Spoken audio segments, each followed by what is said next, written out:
Evening. I'd like to call this meeting of the Board of Trustees of School District Number 2 and Billings High School District Number 2 to order, please. I'll ask Trustee Hafer to lead us in the pledge to the flag.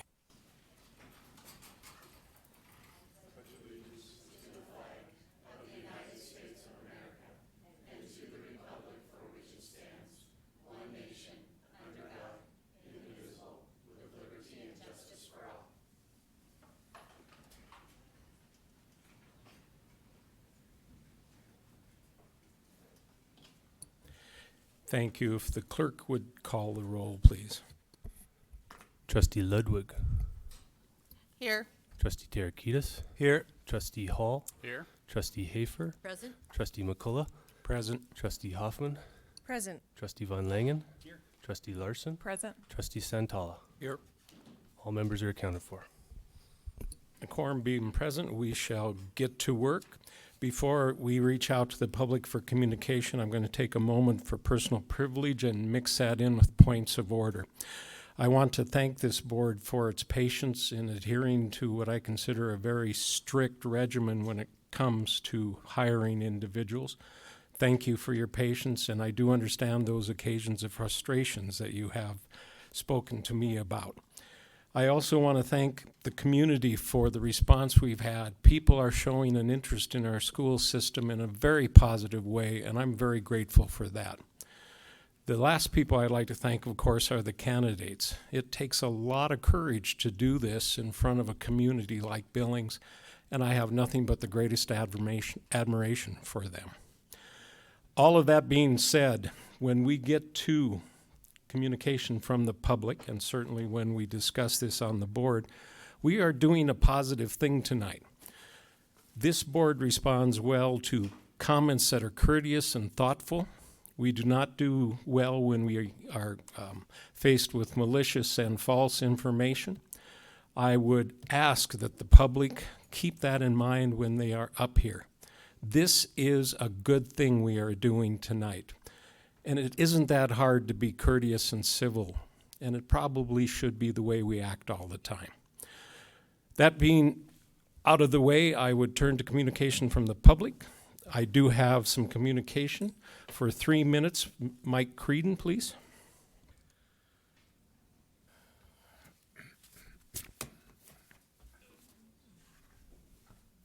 Normally I'm used to standing, and Mr. Chair, although I do have a new piece of paper, can I have +3? Because all I needed to do was add +3 to the piece of paper. Yes, go ahead. You can add it right here. Awesome. Thank you, sir.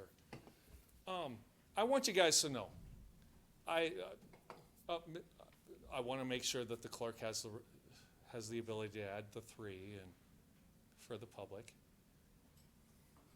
Thank you, sir. All right.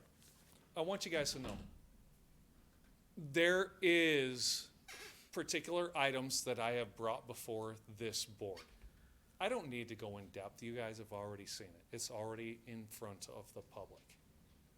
I am in the belief that it comes down to the lack of full review of information, not only by the committee itself, but by the attorney himself.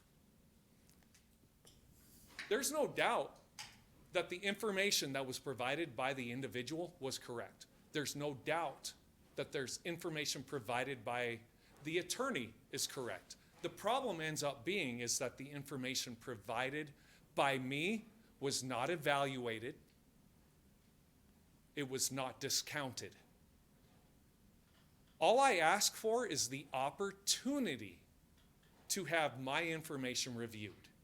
It was denied by the committee itself. I hope that each and every one of you up here knows and understands. I presented information. It was discounted.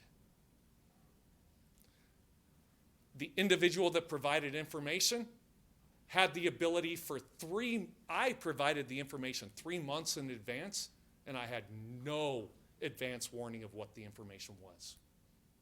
I also want to make sure to everybody in this room that for Jennifer Hoffman, I had no I presented zero information to the individual himself. It was presented to the superintendent himself, and yet I was blamed. Was presented in front of the entire public that I was going after that individual. I want you guys to know something. The second matter that was presented was specifically for a matter, and because I knew that it was wrong and it was fixed, what did I do? I dismissed it. Mrs. Hoffman, Mr. McCullough, Mrs. Hafer, did I dismiss it? Because I knew it was correct at the end. While I don't have response, they know that I did. All I care about is getting it right. I don't care about discipline. I don't care about discipline. And I'm going to let you guys know something. I'm not going to raise my voice unless there's an issue. But I'm going to tell you guys something. Raising a voice is different than yelling at a person. There is a difference. Mr. Cheney, how are you, sir? Good, how are you? Good. This isn't the first time that I have police officers standing in a room because of me. Joliet School Board meeting, Laurel School Board meeting, and a Laurel School Board meeting when I was a trustee. Guess when Laurel School Board stopped putting a police officer in the room? When Laurel fixed itself.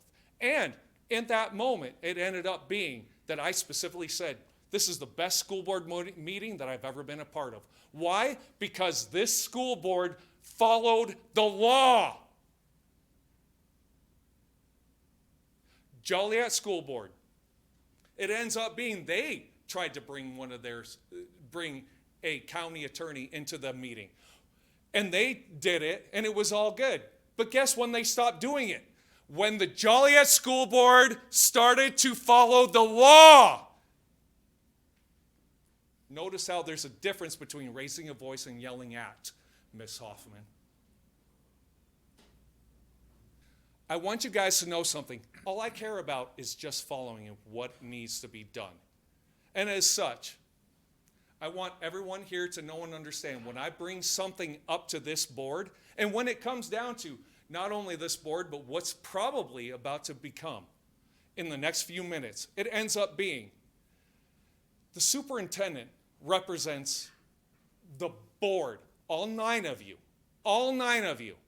to make sure that this district follows the law and follows what's supposed to be done. The superintendent actually supports you, Mr. Santella. They support you. Not in a single instance does the superintendent want you guys to have a criminal action to where you guys have to sit in jail or have a criminal fine. I hope that he or she, the superintendent is going to take not only the education of the district, but the logistics of the district, insofar as busing, curriculum, facilities, athletics, everything of the sort. This is not all about education. This is about being a chief executive officer of the district. When you evaluate where you are going in the next couple of hours, chief executive officer. Chief executive officer. I hope that's the route that you guys have as your mentality. Thank you. I have a request from Alba Pimentel for a time 2 minutes extra.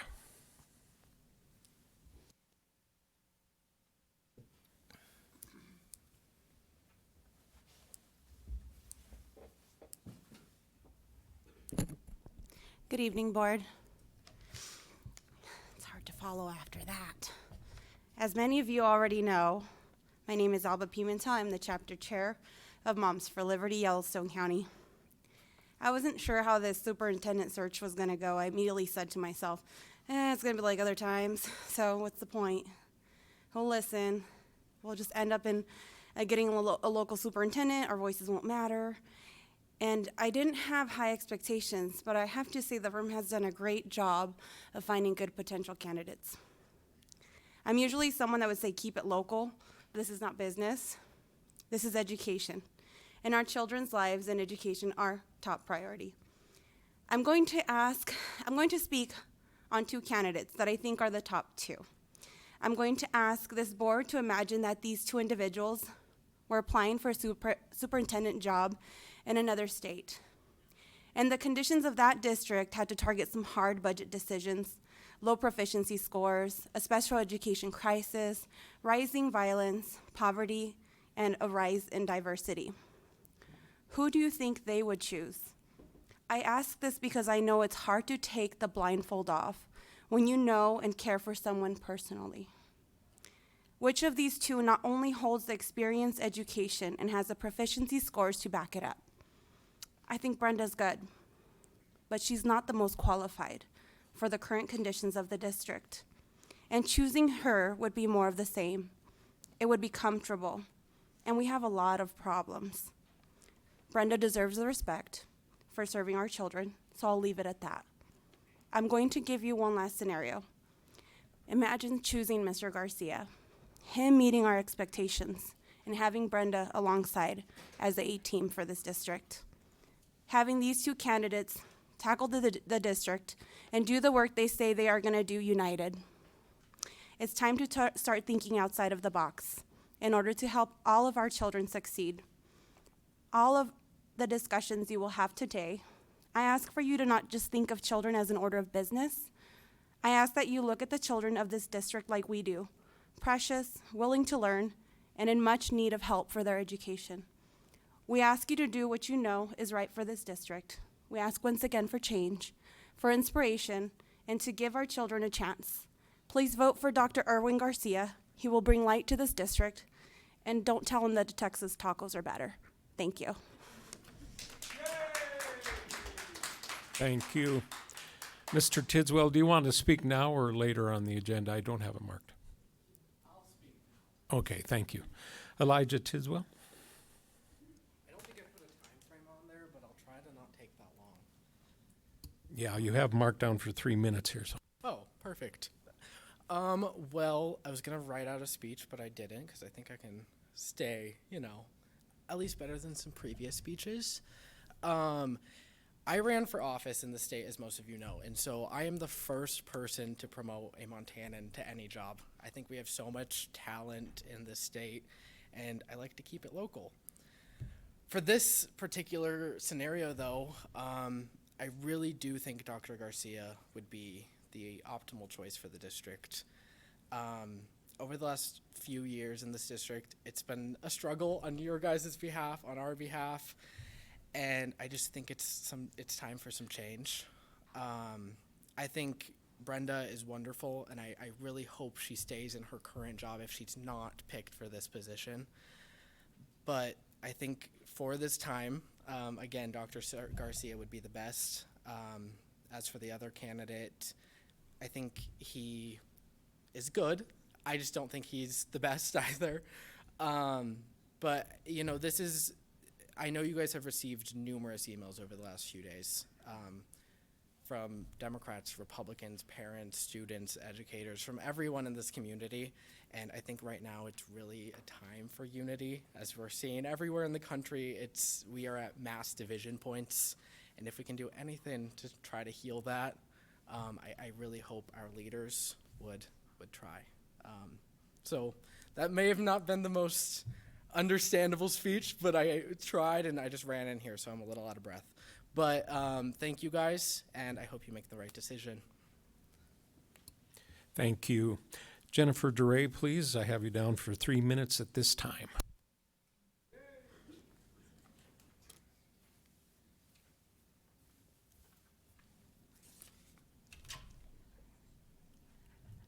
Mr. Chair, could I get 3 extra minutes? I don't know if I'll need it, but. Yeah, I'll ask the clerk to add them on. All right, thank you. So I came tonight to provide my input for the superintendent selection in person. I'm not staying. You know, I work all day. I came to the community forums last night. So first I want to acknowledge all of you. It's a grueling process selecting a superintendent. You've had a lot of meetings. You're away from your families too. So thank you for your service for no pay except for maybe a salad here or there. First, I'm going to say that I really agree that it's between two candidates. Mr. Peck is not the right choice for our district. His rates, or his proficiency rates in Lewistown are even lower than Billings. And there just aren't a lot of substance to his answers. So really, it comes down to Dr. Garcia and Brenda Koch. I've had a number of interactions with Brenda Koch over the last couple of years, and I can tell you that Ms. Koch has always been professional and respectful with me, and I appreciate that. I also know from district staff that she's an extremely hard worker.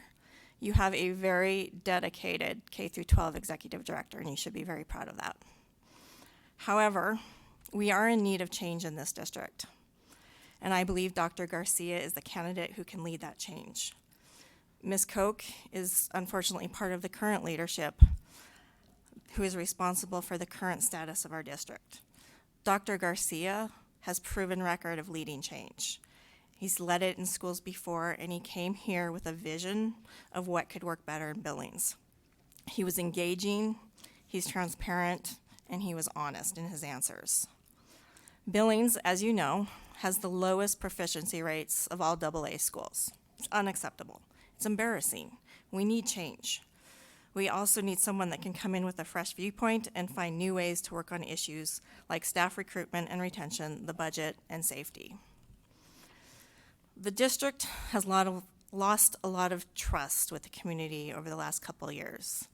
The telltale signs of that, of losing trust in the local government, are increase in public record requests, increase in number of community members that regularly attend board meetings, and failed mill levies. You have all of that. For a district like ours that is dependent on community support for funding, you have to make it a priority. In this next year, the superintendent will have to make it a priority to earn that trust back. I do not believe that trust can be restored by a member of the current executive leadership team of this district, and I 100% believe that Mr. Garcia is the leader that can restore that trust. Now let's talk special education for a moment.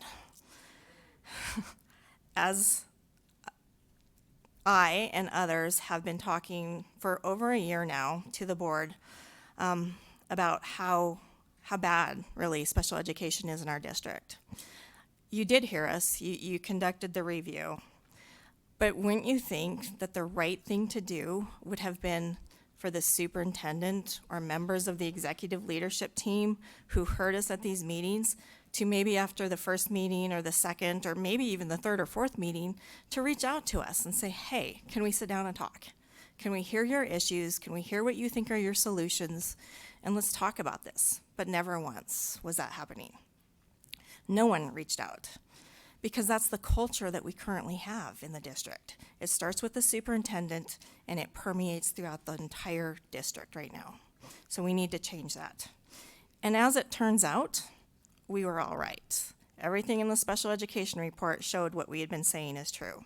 It's just as bad as we said it was.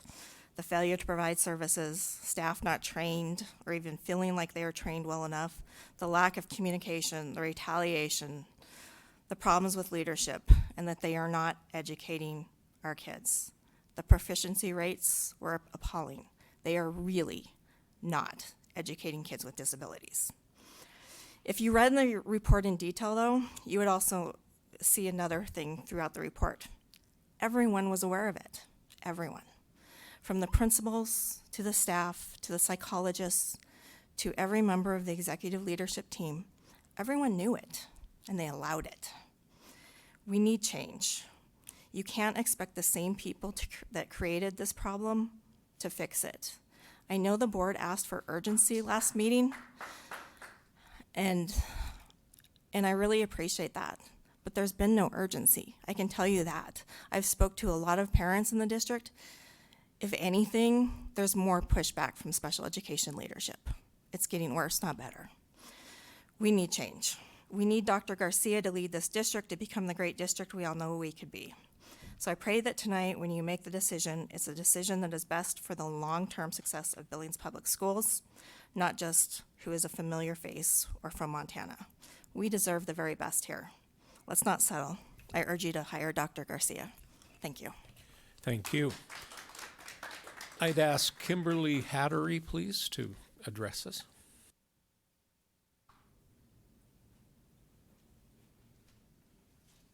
We have 3 minutes.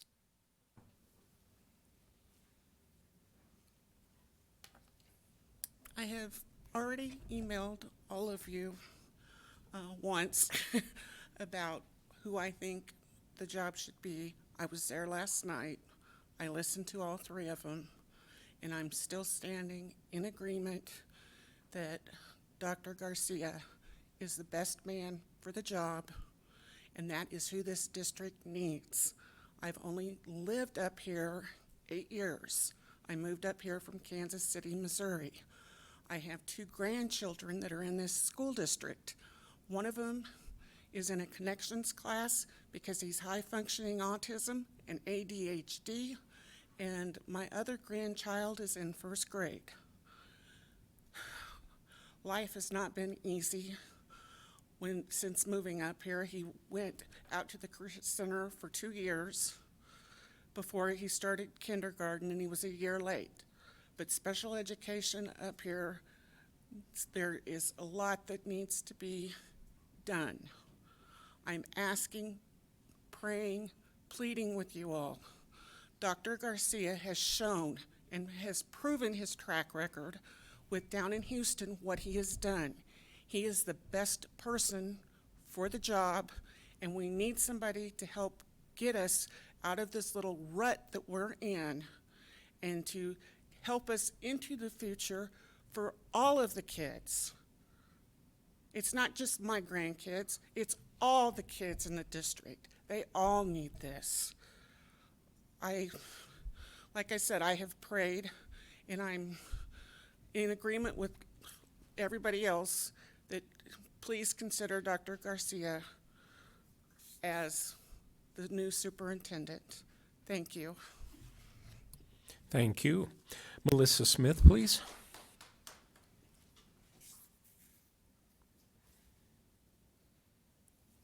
Thank you for your time. I did write comments down. So my name is Melissa Smith. I'm a resident of Billings. I have a child in the school district. One is graduated. After listening to the interviews and discussing with my family and friends, also following this hiring process, I speak in support of the superintendent candidate, Dr. Edwin Garcia, and emphatically urge the board to vote in favor of hiring him.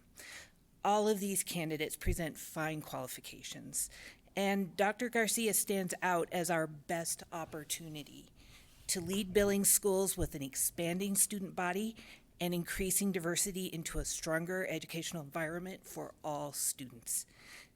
The size of the district these candidates have experience in matters especially. Only Dr. Garcia has proven success in a larger district that Billings is sure to grow into, and quickly. More than any other candidate, he has demonstrated stronger professional experience, program success, and most importantly, a mindset for nurturing an educational environment that generates opportunity for students from a variety of economic resources, cultural backgrounds, as well as physical and educational abilities. And so I encourage the school board to vote in favor of hiring Dr. Garcia. Please excuse me, I have a sick kid at home, so I'm not going to be able to stay. I'll be watching, though. Thank you for your time. Thank you. I have no further slips requesting time in front of us, so I would like to move to the agenda item number 1. And, agenda item number 3, the interview of the candidates. Before we begin, I want to make sure that we are in consensus that these questions before us are the questions that will be asked I think we've had a chance to look at them and comment on them. Is there any other discussion about this question specifically before we call in our first candidate?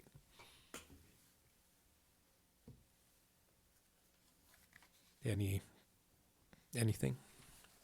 Yeah, John. Trustee Von Langen. John is fine. The question I have is, will we be able to ask a follow-up question that is closely related to the questions that are listed here? That's an excellent question. There are two schools of thoughts. The Montana School Board Association has long advocated for what we do with a standard set of questions. Also, the recruiting firm advocates for a strong set of questions. I understand that there are others that don't. I am hoping that we can stick as a board to the set of questions in front of us. To me, I think the argument it's fair if the candidates all get the same questions. I think it's a more transparent process and it gives us a chance to compare on the questions. So I would ask us to avoid that, but you are the board. If you can tell me that you want to do that, I will not stand in the way, but I don't want to be here all night either. So the issue, I guess, is what is your druthers on this? John has raised a good point, but do we stick with the questions?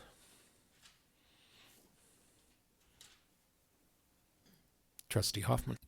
I think that if a trustee would like to ask a follow-up question pertaining to one of the specific questions, I think we should allow that.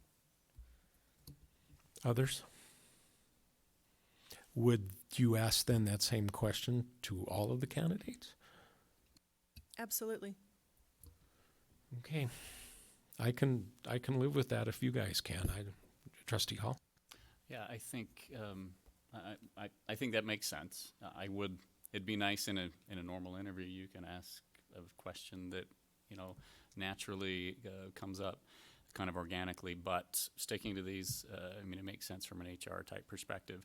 I would like to find out from each one, why are you leaving your current job? I don't know if unless people feel like we know that we got that information from them.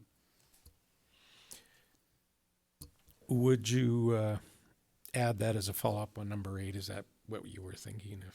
I think so. Oh, okay. Is it understood that we could ask follow-up questions as long as those questions are asked of each individual? Are we in agreement on that? Okay, thank you. Anything else before we call for the first candidate? All right, we should call for the first candidate. We're not at a point of public comment, Mike. Well, I want you to know that I do care that all the questions are similar to the public. And I also would like to point out to the board that Mike, we're not entire at meeting public comment. is Mike, open to please the sit public. So down. that We means if are any of the not. three- if we had all three We are candidates not sitting at right here, public they have comment, the Mike. ability to view all of the questions, and if all three have This the is your ability to view last, questions, this is my last statement. have the We're ability. not at public So comment. I want you to know something, that I did provide, that I would like to have public comment on all items on the agenda. Thank you. You are warned, Mike. I want you to understand that. All right, if we could have the first of the candidates in, please.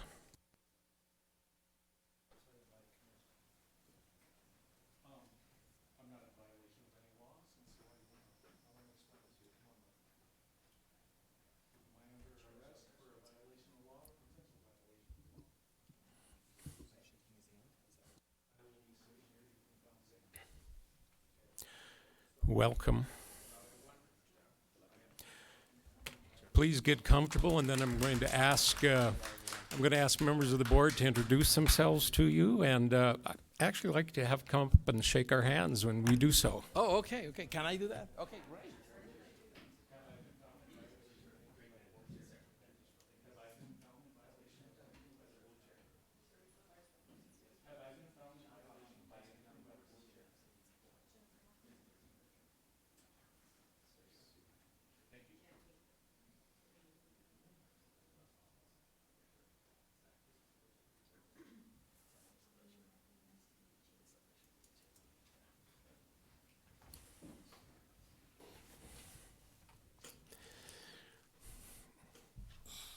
We're delighted to have you here, Dr. Garcia. The clerk will read the questions, and then we may have trustees ask follow-up questions.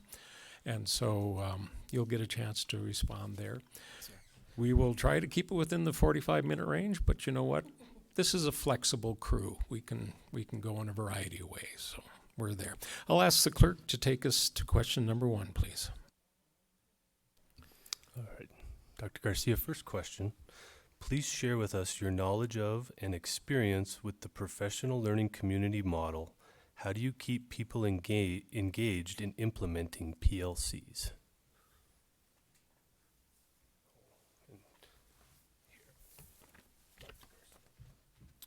Testing. Oh, thank you so much.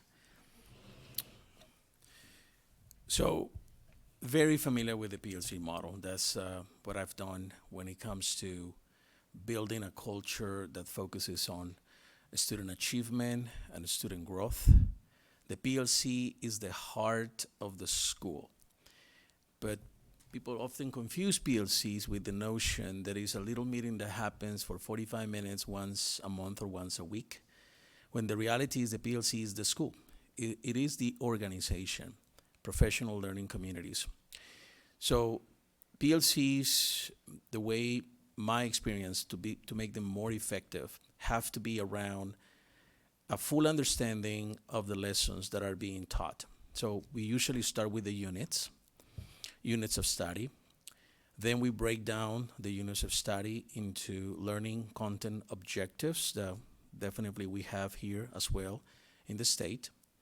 And then from the content objectives, we break down the learning objectives, which is the breakdown of the daily instruction. So allowing our fellow teachers to have an opportunity to internalize the content, the unit as a whole, breaking down the content objectives by learning objectives, understanding it fully what is that content really about. And this is what I've seen. Oftentimes, objectives or standards have multiple cognitive levels. So usually content standards start with something at the lower level of Bloom taxonomy. So, identify, apply, understand. But then when it gets complex, it is when we're synthesizing, analyzing, evaluating, creating. And oftentimes, if we lose track of the daily objective and how it evolves to mastery, then what happens is that instruction is delivered at the lower end.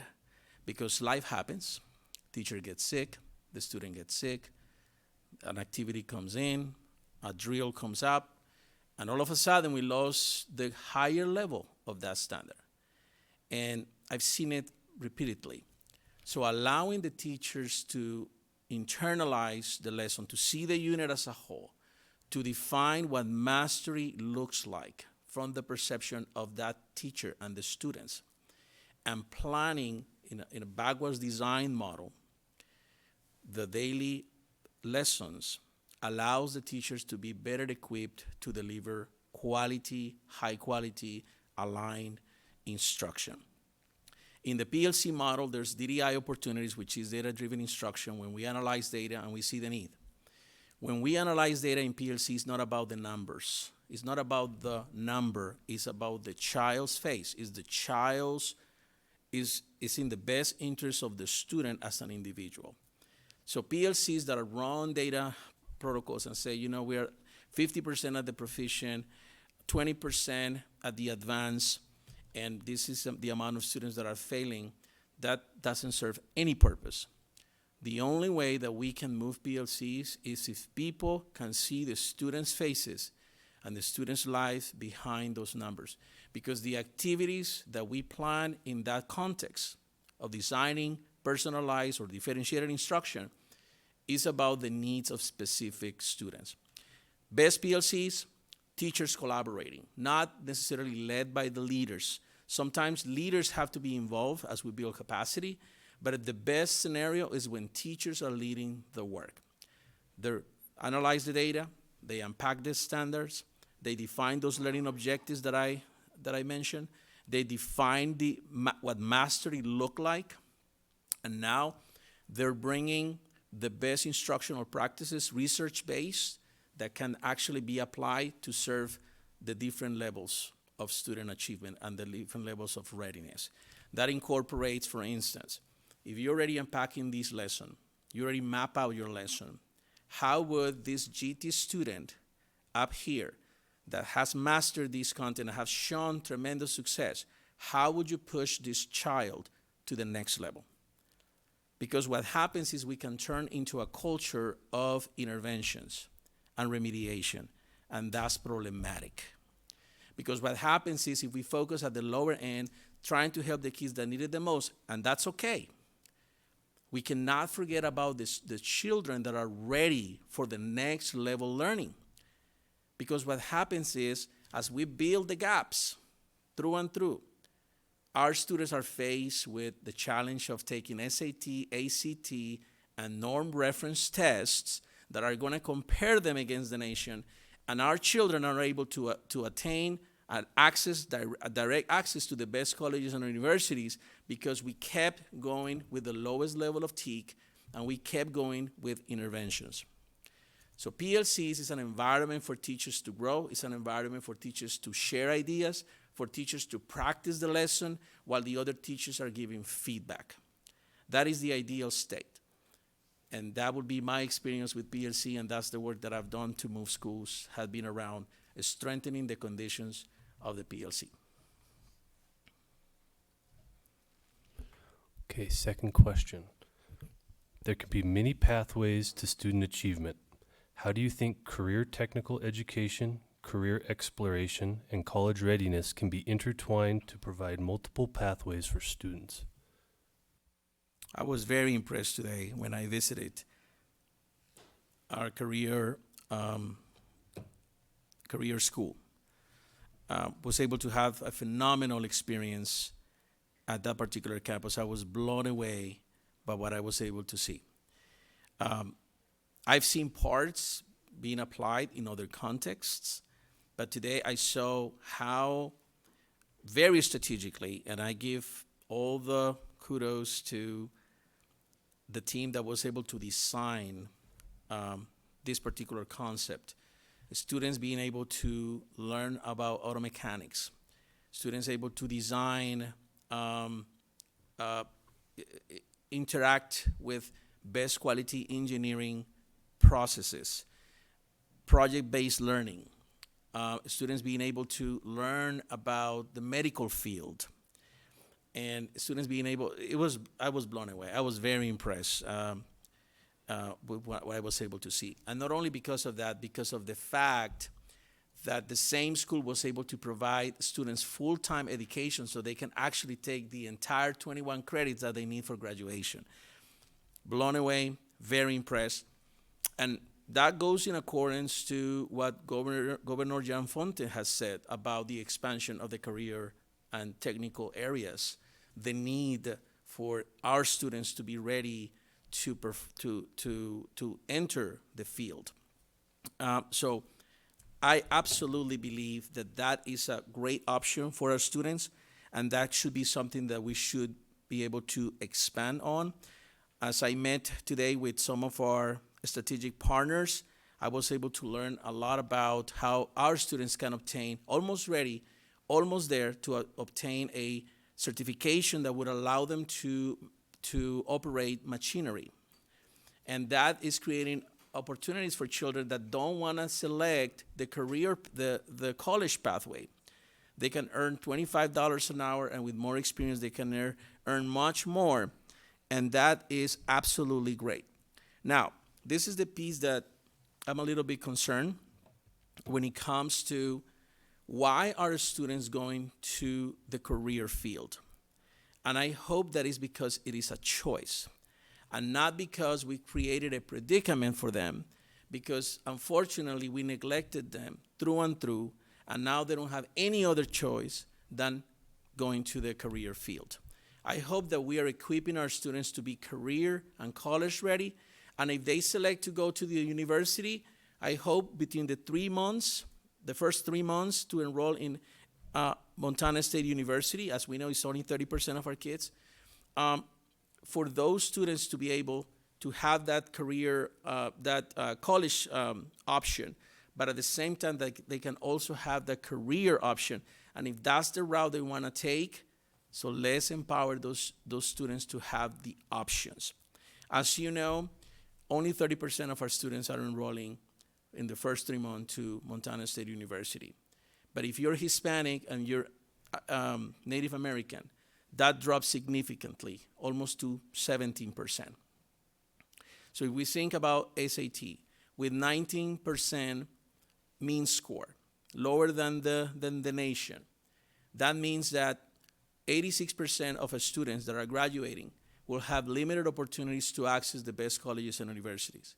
So when I think about opportunities for students, we need to consolidate quality first instruction for our students at all levels, and not only focusing on remediation courses. We have to extend AP, we have to extend dual credit, and even if we can, allow our students to graduate from high school with an associate's degree.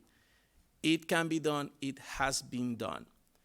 As right now, our students can graduate with 1 year of savings if they enroll in the dual credit pathway, which is amazing, and kudos to the administration for pushing that process. I see that the progression is there. But at the same time, we can save students 2 years of college if they have a degree plan in connection with one of our local universities, so they can obtain their associate's degree, and now they're ready for 2 more years to be professionals. And if we're very strategic, we can actually connect those students back to Billings Public Schools, because they can also become our teachers. And as I explore, again, going back to our career center, I was able to see how we're building teachers there too. That's amazing. So I think we need to strengthen both pathways. Both pathways are great for students, but as long as the students have the choice to make those decisions, and not because they're forced to go into a pathway or the other because they haven't been empowered to be successful.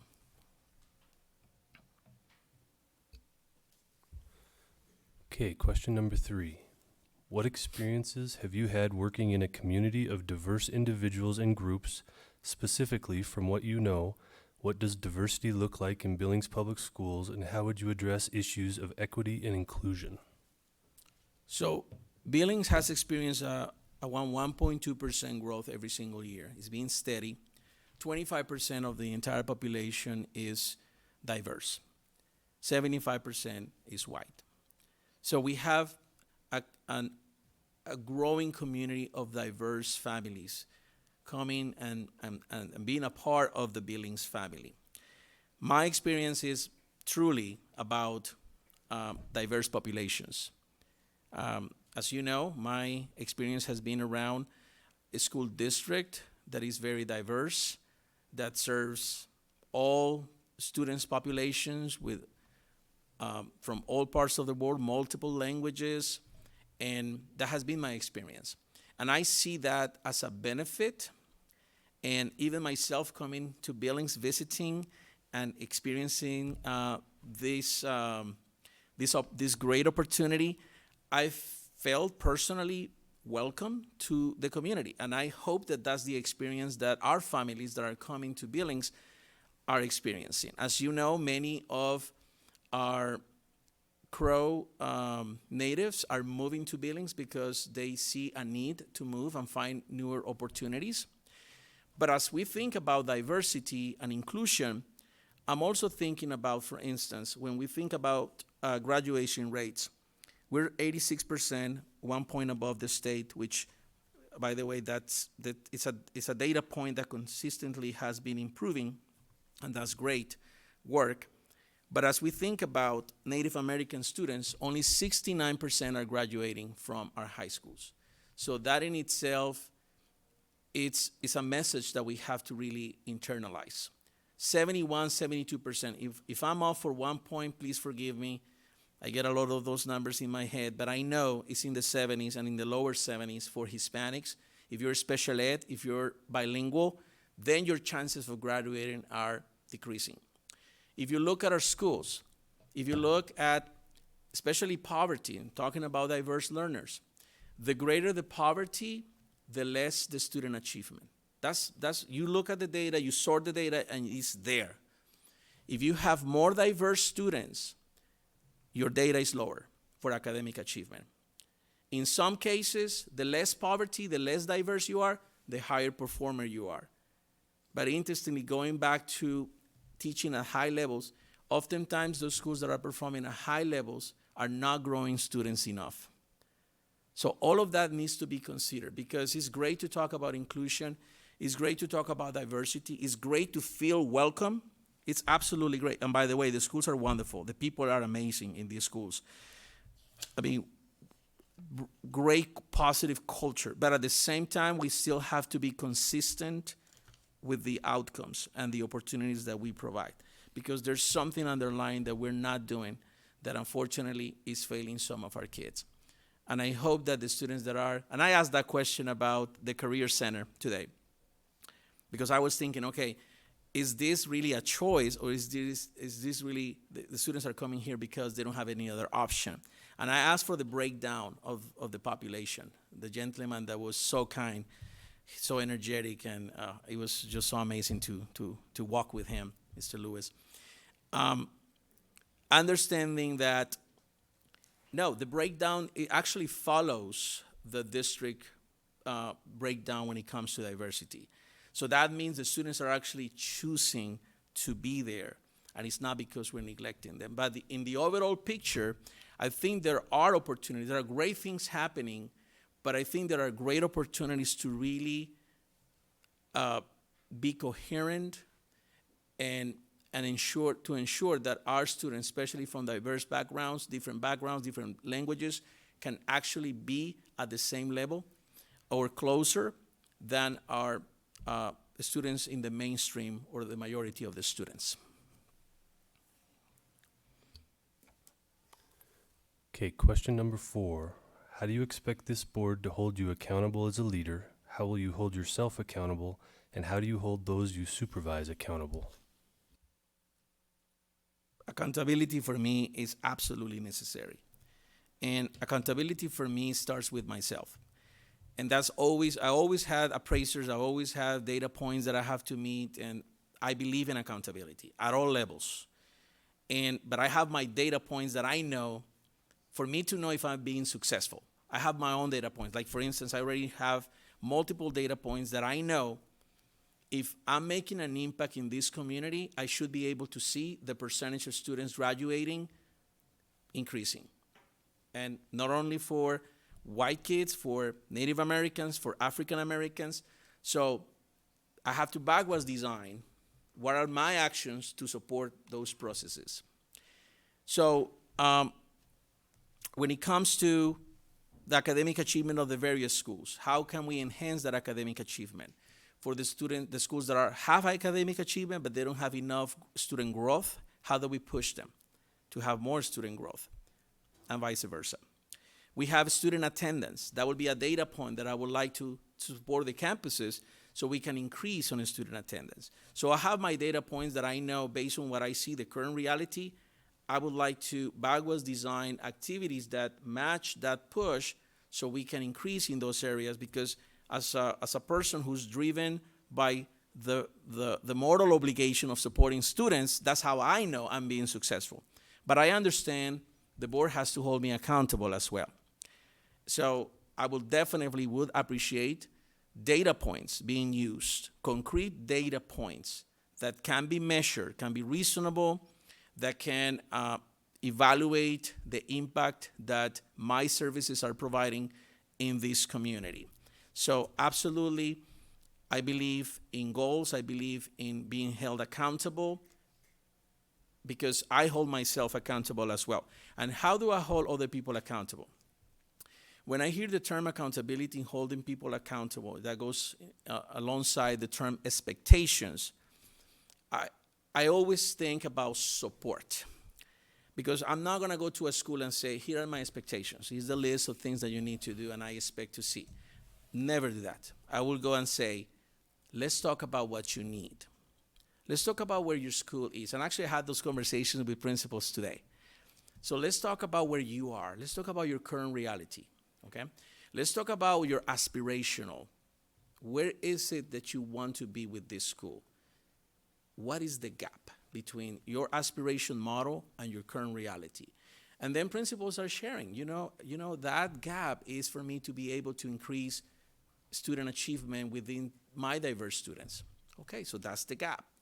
So then let's talk about what could be some actions that you can take now to support. What do you think? So it goes back to coaching.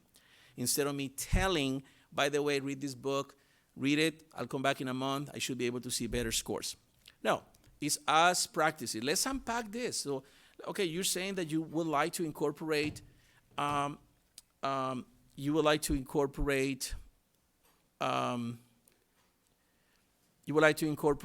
unit on a particular content area, you know, or you would like to refine the way you do your no-show chart, for instance. Let me give you a concrete example. Well, let's unpack it. Well, let's see. What are your actions? What are the teacher's actions? Okay, I see you have a plan. So when would you like to start? So coaching allows the leaders to own their actions. And when you own your actions, now you hold yourself accountable. And then it's not 10 actions, it's 1 or 2. And then when you come back to visit, by the way, I'm very visible. I like to be in schools. I will ask, and my team, that will be the same conversation. So check on this action. Principal such and such agreed that he or she was going to focus on this. This is the plan. Let's come back. So let's see where you are. It's been a month, or it's been 2 weeks. How is the implementation? How can we help you? Do you have any confusion, any questions? Do you need any resources? And that's what I've seen allows people to grow, allows people to have that sense of self-accountability, because at the end of the day, you want to build that culture where people are driving themselves, when people are monitoring themselves, instead of waiting for somebody else to tell them, I want to hold you accountable. Now is the reflection. So let's talk about your success. It's been a month. You started implementing these units. So tell us, how is that going? Where is the evidence? Okay, let me see. Oh, I see the evidence. Let's see it in the classroom. Let's go to the classroom and see if it's being implemented. And if you see the success, celebrate the success. I always celebrate the success, because that confirms the best practices, that galvanize the best practices, consolidate the best practices, and now allows you to challenge the leader for the next thing, for the next piece of feedback that is going to help that leader support that campus. So when it comes to accountability, I always think about support, because those two go hand in hand. And in the context of being positive, being a coach, allowing the leader to struggle, to have the positive struggle in his mind or her mind about the action steps, and being a thought partner for that leader, and enhancing that ability to celebrate, and also to create new ideas and to challenge themselves. I think in self-accountability, and that's the type of culture that I would like to push for my team and for the people that they lead.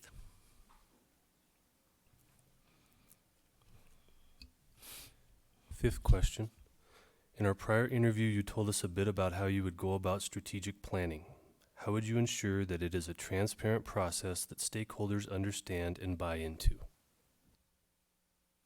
Well, the stakeholders have to be involved. So I'm not going to make a strategic plan, close my office, and 2 days write in a strategic plan and come up and say, here's the strategic plan.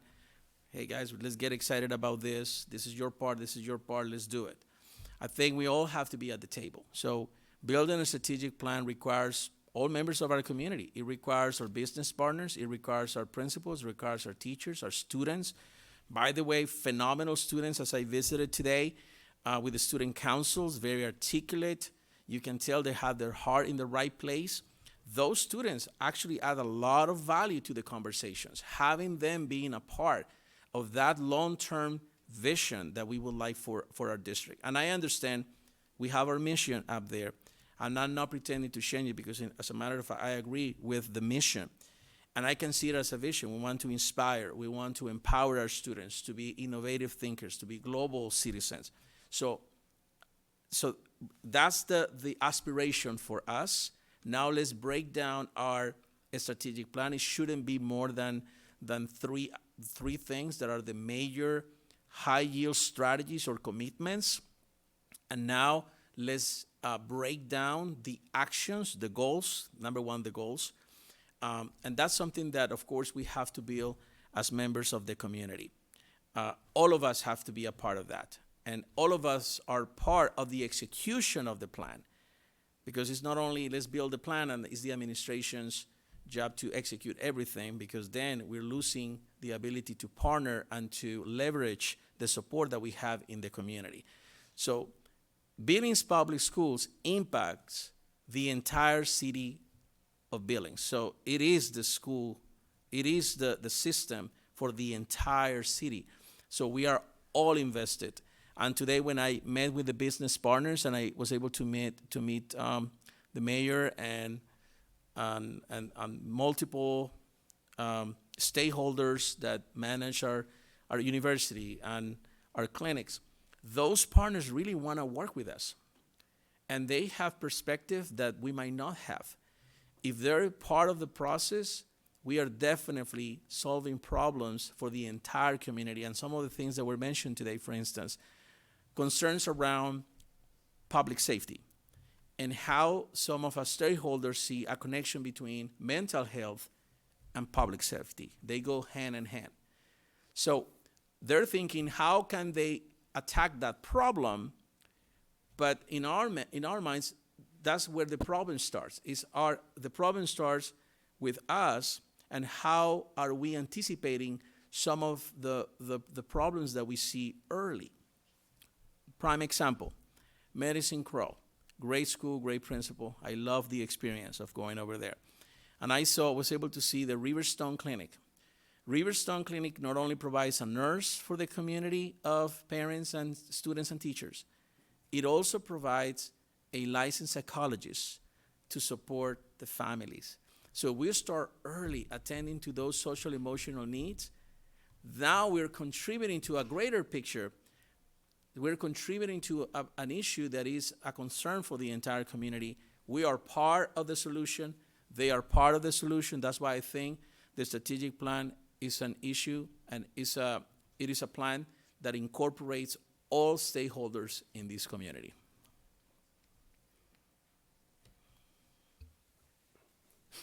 Okay, question 6 is a 5-part question. Okay. Yeah, right.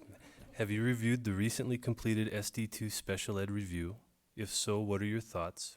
How would you tackle the 10-plus pages of findings? How would you develop action items and prioritize them? If you have not reviewed the SD2 Special Ed review, how do you drive improvement in that department? I was able to read the Special Ed review, definitely. And the number one thing that I was able to note as I review the document, it's around the issue of trust. Somehow there are, especially for parents, especially when parents were asked or teachers were asked or teacher assistants were asked about the supports that they're receiving, they expressed some concerns. Some concerns related to, number one, $300,000 that supposedly Medicare returned to the district, and parents were asking, where is that money? Questions about some leaders at the campus level not wanting to receive a program, or they want themselves to manage the student population that they receive. Concerns about personnel being moved from the special education classrooms to the general ed, because of course we have to meet standards and we need to push for these scores, and we need this teacher, and now you're out of that environment. Concerns around how, in a way, positive things, the people that responded to the report, or they represented the fact that for the most part there is a positive environment around special education services. But when it comes to the district, it seems like that consistency is not there. The supports are not there. A prime example, today I went to Riverside, and of course, well, probably should have mentioned the school for her, to protect the identity of the personnel. But I was able to visit some classrooms, and I visited strategically one of our special education classrooms and had a great conversation with the teachers and the teacher assistants. So there are concerns about teacher assistants and students ratios. There are concerns about professional development for principals, for even district officials, professional development for teachers. So for instance, we had one teacher that she has the CPI training, but that training comes from the state she came from, and she didn't get that training in the district. And of course, that's a training that is vital for our teachers and teacher assistants to be able to de-escalate situations. So I asked, is this training offered in the district? So apparently the training is not being offered by the district. So that makes me wonder about our alignment and the services that we're providing from the district perspective that cascade all the way to principals, teachers, teacher assistants, and of course, our students. So my priorities will be, number one, building trust. We have to be transparent. We have to be visible. I believe that when I visit a school, most of the time I will go to the special education classroom, because that will tell me if our kids with the greatest needs are being served well. That will tell me how the rest is kind of being run.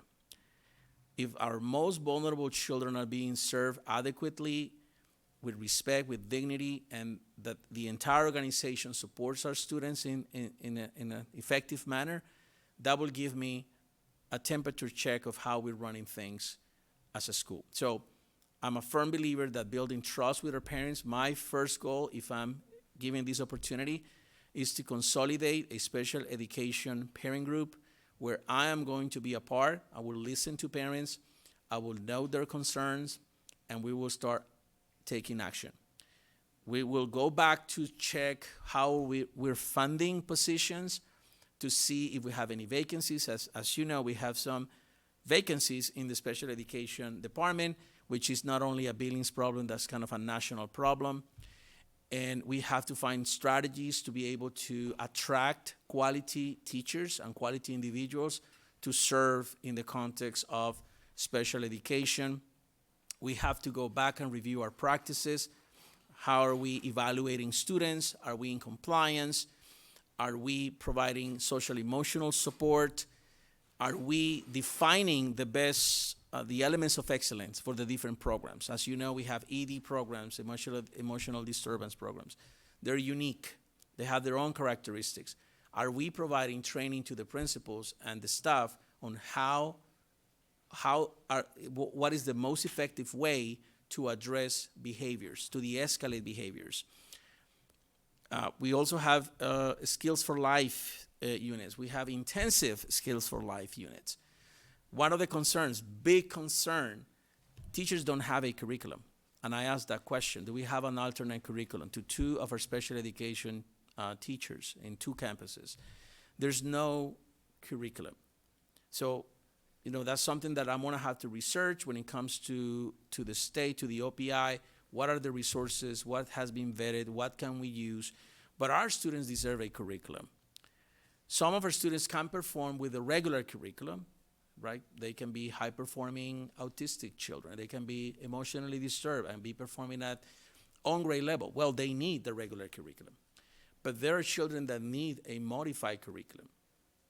And because that's pretty much the law. And teachers are being very creative because they do it they love the children. And that's something that I was just amazed to see and very impressed to see the love and passion that these teachers and teacher assistants have for these students. And I can tell you many of the principals do really, really care about the children. But there is something that we're not doing as a district, and I would like to definitely put my hands on, analyze, investigate, and definitely align the resources so they get to the hands of our students.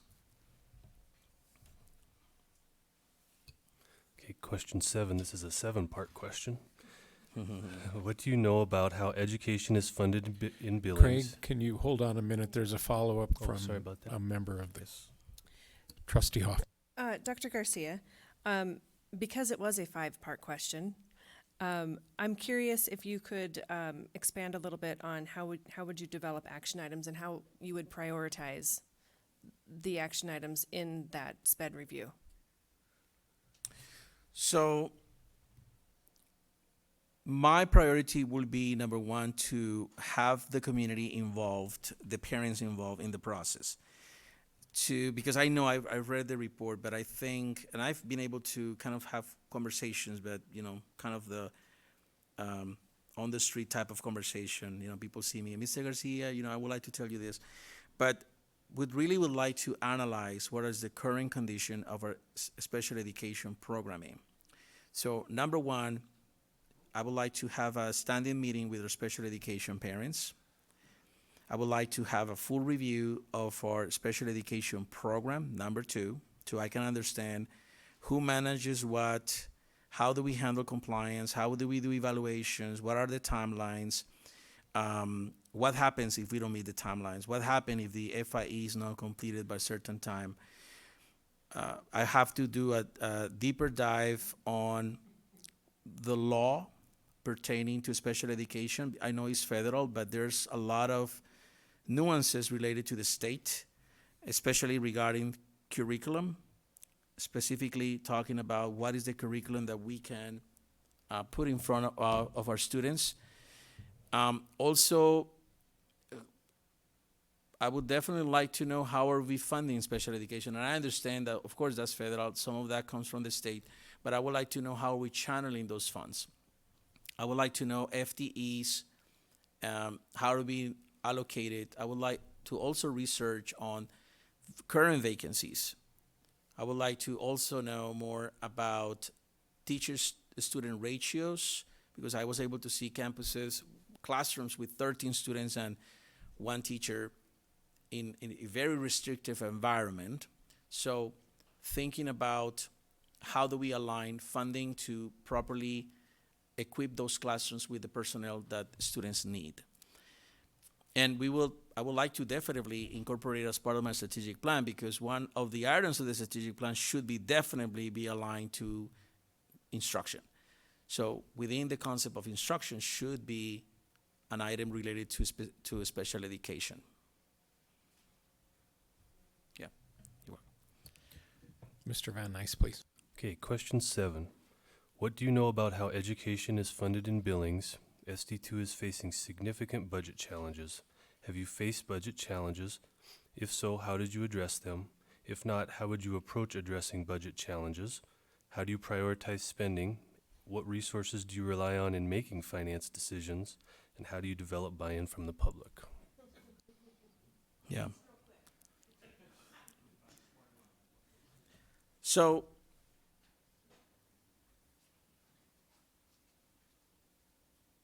I agree with the budget challenges. As we know, there is a proposed bond that is in the making. There are some proposals to manage and renovate some of the facilities. I was able to visit Daly Stadium today, and definitely that is a concern. And that's go back to safety, and safety is number one priority. That's one of the areas I was able to visit. I was also able to see some of the equipment in the multiple high schools, the gymnasiums, also able to see the conditions of some of the wrestling areas.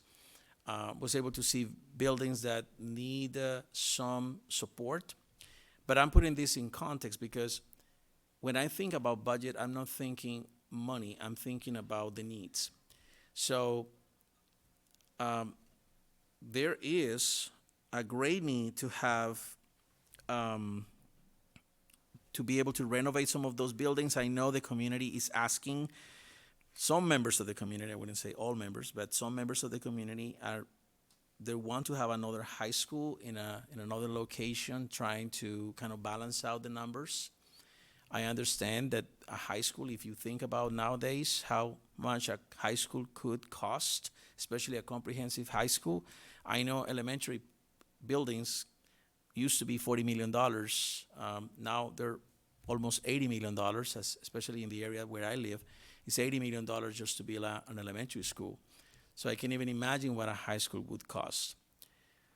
But this is the problem that I see. The problem is, yeah, we can have a comprehensive high school, but the bond can take care of the building, but then you have to staff the comprehensive high school. You still have to put individuals in those positions. And what's going to happen is many teachers are going to be attracted to the idea to go to a new building, but then you're going to have a lot of vacancies on the other end. So, and that's not even taking care of the fact that we have more programs, that we need to have more teachers, and that we need to have more money.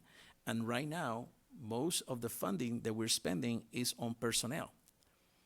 So if from coming from the outside and looking at the numbers, most of the funds are used in personnel. Central office, I think Mr. Upham and the prominent administration, they have been kind of slimming down, like trimming down services and programs and giving more items and jobs to the personnel that already exist. So I understand that the way Montana is funded is very different than Texas, of course. 60% of that comes from the state, and there's some leasing and land that have been donated to the district, and we gather some of those funds, and there's some funds coming from the city.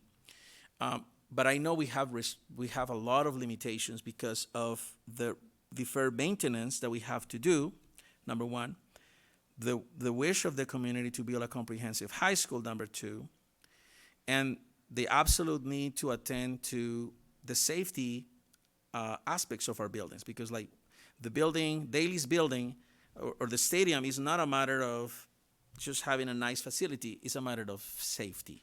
And that facility is being used for multiple things in the city, especially Olympics. So, and there's a lot of events happening, and unfortunately, we are not able to serve, and that's a need. So, have I faced budget challenges? Well, of course, as you know, I can talk about Houston, but honestly, I wouldn't like to spend too much time on that. But yes, we're facing $200 million deficit, and we have been cutting. We cut $60 million last year. We're cutting about $20 million this year. And the way we have strategized about funding, we have a series of levers. So levers can range from programs, personnel, so that's a lever, that's another lever, personnel. We have some subsidies given to the high school, that's another lever that we can pull. So we analyze all of the options from how can we adjust this budget. But the core principle of our decision making around those budget decisions how are we impacting students the least? So something that we were committed in doing was we need to maintain the PUA. Like, I know it's easier for us to say just take from the kids a little bit of money. Let's take a couple, $50, $60 here and there. But that's really affecting FTEs, and that's affecting positions. And that's exactly what we don't want to do. We don't want to pull one lever and destroy one program when we have multiple levers and maybe take a piece here, a piece there, but we have to ensure that we're creating the least impact to our students. And last year, we were able to cut $60 million of our deficit. We're cutting 20, but we know we're facing more and more cuts for the near future. And we cut a lot of personnel, especially from the central office. So I'm part of the budget strategic committee for the district that has been able to operationalize some of these cuts for the district. I'm a member of that team. And we kept going with our basic principles. And the principle is to not affect students as much as we can and not affect positions, because we know these are the people that are making the greatest difference in the school. So that, I guess that responds to the question about prioritizing. So what resources do you rely on making finance decision? And I can tell you, being very transparent, I have a gap of understanding of knowledge. Of course, I've been researching about Montana, how we fund our schools and how we operationalize. But of course, I have a gap of knowledge. But I think I have enough knowledge from other contexts for me to be able to quickly understand. Of course, I haven't been able to fully understand how some of the decisions that are being made by the legislature now are going to impact us, right? There's some actions that sound good on paper, but the question is, are those actions going to pass? Like one of the actions that I remember hearing about was kind of subsidizing some of the health care for the teachers. But all of a sudden, we lost track of that. I don't know if that's actually going to pass, because that will be stimulus for our teachers. And as you know, as we think about how we fund our schools, we also have to think about how we compensate our teachers. As you know, we only pay for a new teacher $41,000. And think about all the work that our teachers are doing. And I know we were very creative last year, giving teachers and the administration $5 million out of ESSER. But we have to be strategic on the long run on how are we going to align our priorities to support the people that matter the most, and those are the people that are closest to the children. So when it comes to priorities, that's where my priorities are, and we need to think about long term. And again, I'm continuing to learn about the legislature and the decisions that are being made, but I feel that I'm qualified and equipped to learn quickly and adjust to make decisions, and of course, informed decisions, because I will have a great team of people that know the systems. We have, people that create, that have done a really good job managing the finances. So I know I'll have a group of people supporting me, and I will count on them, of course, to learn more and to strategize. Now, all of the funding and all of the budgets have to be aligned to a strategic plan. So at the end of the day, we have a mission that also reads like a vision statement. If we have a strategic plan clearly defined, then we align our priorities to, and the money should follow those priorities, and we should be streamlining all of our supports to the strategic priorities. And at the end of the day, all of the strategic priorities, the focus is really to focus on the students. The students are our bosses, they deserve the best, and we should be aligned. And I'm trying to keep up with the question. We're going to ask 7 questions, okay? How do you develop buy-in from the public? Well, I think transparency is key. I think transparency comes from being truthful and being vulnerable. If there's a program that is not working well and it cannot be funded, I understand not communicating, alarming people or creating instability. But if there's a deficit, you have to say that there's a deficit. There's nothing wrong with highlighting the great things that are happening, but there's nothing wrong with saying, we are facing tremendous challenges. I think being vulnerable, being transparent with the community, that goes a long way, because they see that we're not hiding anything from them. And having them at the table, having the public at the table. I met with the stakeholders today. That's a great group of people, multiple stakeholders. They also should know what's happening in our district, and they can give us multiple ideas on how we can solve common problems. Prime example, sidewalks. Some parents are very concerned about the safety of our students because of the way they walk to school.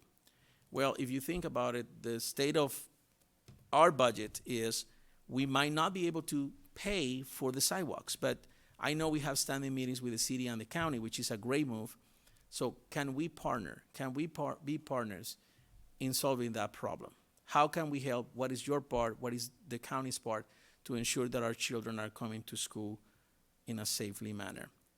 So I think that develops also buy-in from the public. Perfect. I think at this point I'll ask, are there follow-up questions from the board that you want to ask before we ask the terminal questions about his questions for us? Any follow-ups here? We're going to ask one last question. Are we good with that? Any follow-ups before we ask the last question? Trustee Hall. Yeah, if you'd like to ask it now, I think it's a better time than when we do the terminal question. Great, okay. So this is an additional question. Just why are you looking to leave your current job? So I knew, based on my trajectory as a teacher, assistant principal, principal supervisor, area superintendent, that it's time for me to move to be a superintendent. I knew that was the time. So that was a conversation that I had with my wife and my family. I would like to be a superintendent, to support an entire organization, to utilize my expertise so I can be a blessing for that community. So before we made that decision, as I mentioned before, I prayed about that with my family. We felt that that is not a light decision to make. This is a greater than myself type of calling. And we were looking for options, and we explored our options, and I investigated on what are the values of the community, what are the needs of the community, and I noticed Billings Public Schools. I was able to see the influx of diverse learners.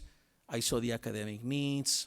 I saw that there's great potential, that is a family-oriented community, that is a friendly community, that is beautiful, beautiful city, beautiful scenery.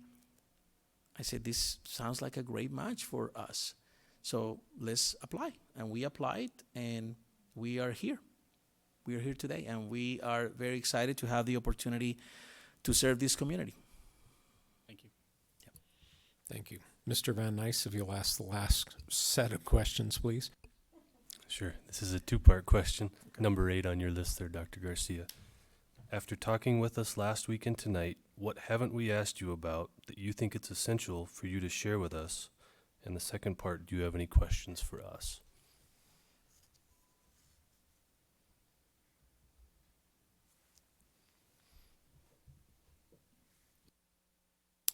Yes.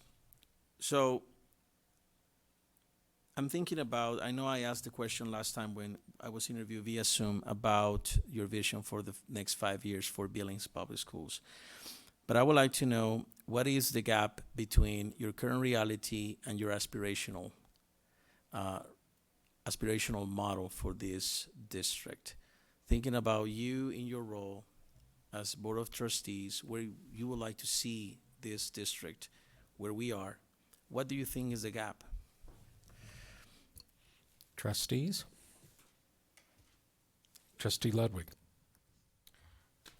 First, I believe the gap is getting out there and getting more involved with our community.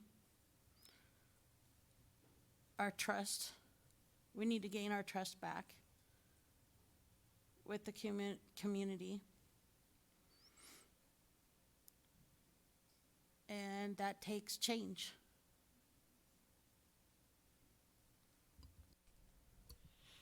Trustee Larson. I agree with Trustee Ludwig.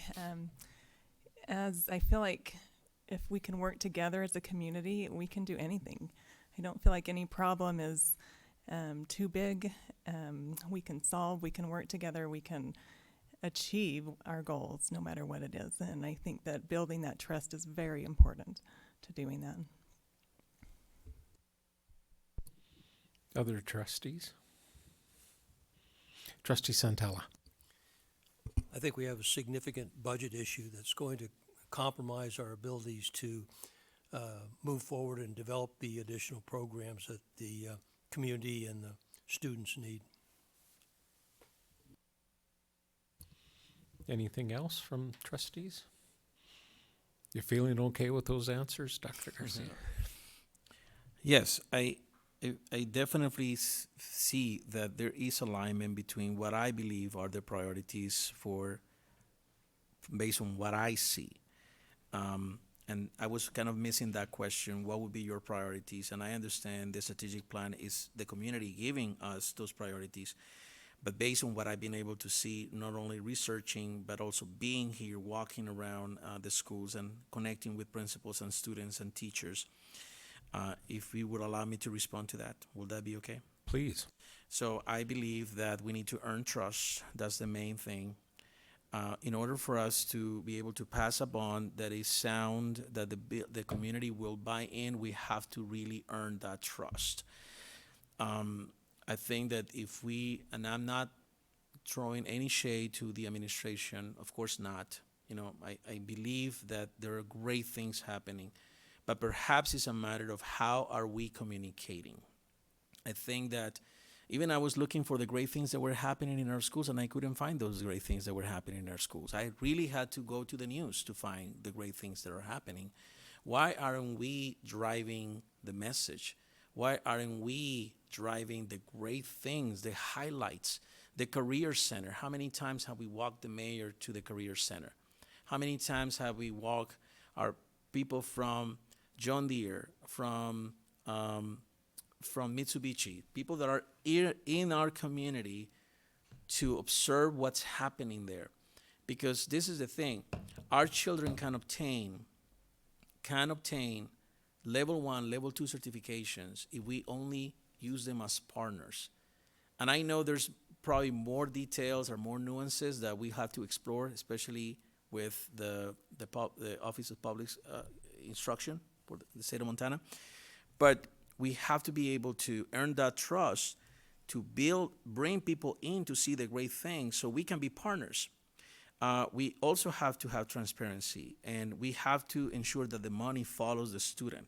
That is the main priority. At the end of the day, the entire system functions, the entire apparatus functions. So a teacher delivers aligned, effective, rigorous instruction, and that the student is able to do an activity that it matches what is defined as mastery. At the end of the day, that's what really this is about. And that is our special education children. These are our emerging bilingual children. And this is for all children, the children that are ready for more, the children that need to be pushed, that need to receive accelerated instruction. So that is a priority. And in order for us to do that, we have to earn trust. I asked, how many partnerships we have with the local universities? Honestly, I got no responses. Why can't we use the local universities to build an ACP here in Billings, an alternative certification program, so we can build our own teachers? Why can't we train our paraprofessionals and teacher assistants to become teachers with the help of our universities? Where are the partnerships so we can build associate's degree for a student? Perhaps it's a perception that if we partner, something is going to crumble. And it perhaps is not lack of leadership. It perhaps is, because I believe it's probably not leadership, it's the way we're communicating and leading the message to the community. That's priority number 1. I believe earning trust is key. Second thing is safety.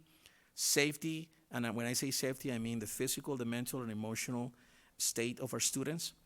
And the physical, I know Mr. Abhan made a great decision hiring a gentleman, retired chief of police, to inform some of the practices that we have here in Billings. We need to send a strong message that we are going to be monitoring our schools, that we are going to be present, that we're going to create the effective conditions for students to feel safe in our classrooms, but also thinking about the mental safety of our children. I mentioned Riverstone clinics. We have 2.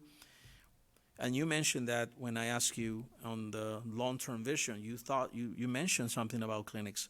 So thinking about how can we be not only intrinsically supporting our students, but also being beacons of light for the community. And so safety can be reactive, but safety can be proactive. And if we are educating our children where we're attending to the social emotional needs early, that is a proactive approach.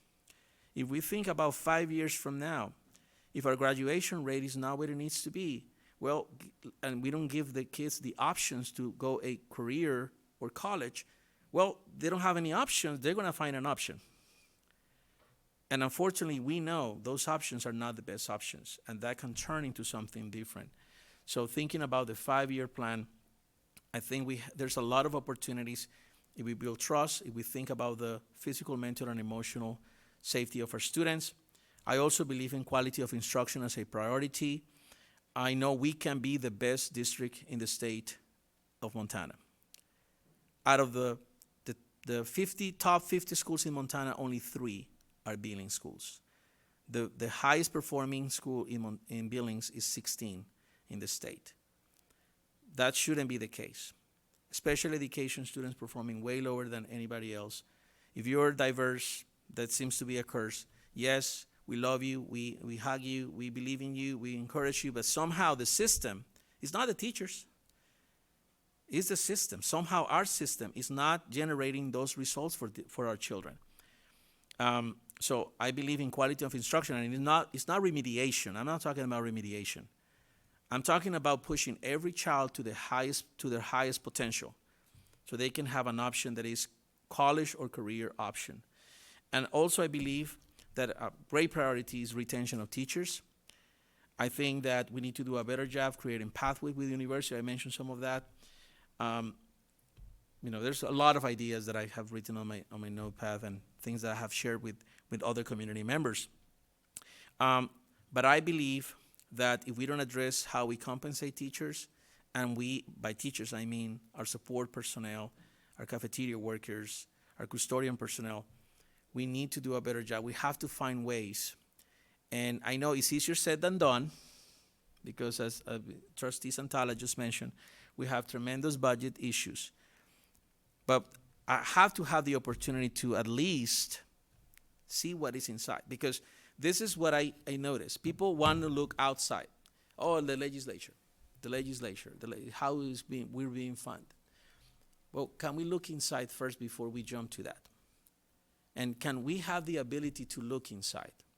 And I know there's people that have that ability, but allowing a leader to come here to have a longer vision for the district, that want to utilize the talent that exists in this city, wonderful city, all the stakeholders are willing to work with us so we can unify our efforts to make Billings the best district in Montana. I know it can be done. And yes, it will require the legislature too. But of course, we have to look inside first to see how we're actually streamlining our resources and ensuring that our priorities are clear.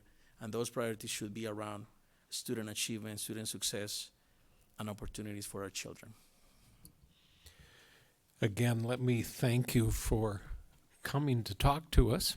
Thank you for taking that big step and swinging for the fences, so to speak. And I'm very appreciative of your work tonight. We will take a little break while Dr. Garcia goes and looks for dessert, I assume, and the rest of us will get a water or something, and then we'll have the next. So maybe about a 2-minute break here. Thank you, Dr. Garcia.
All right, I'll bring us back from our quick break. I would ask Ms. Cope to come forward and greet us here on the dais, and then we'll get you seated and ask some questions.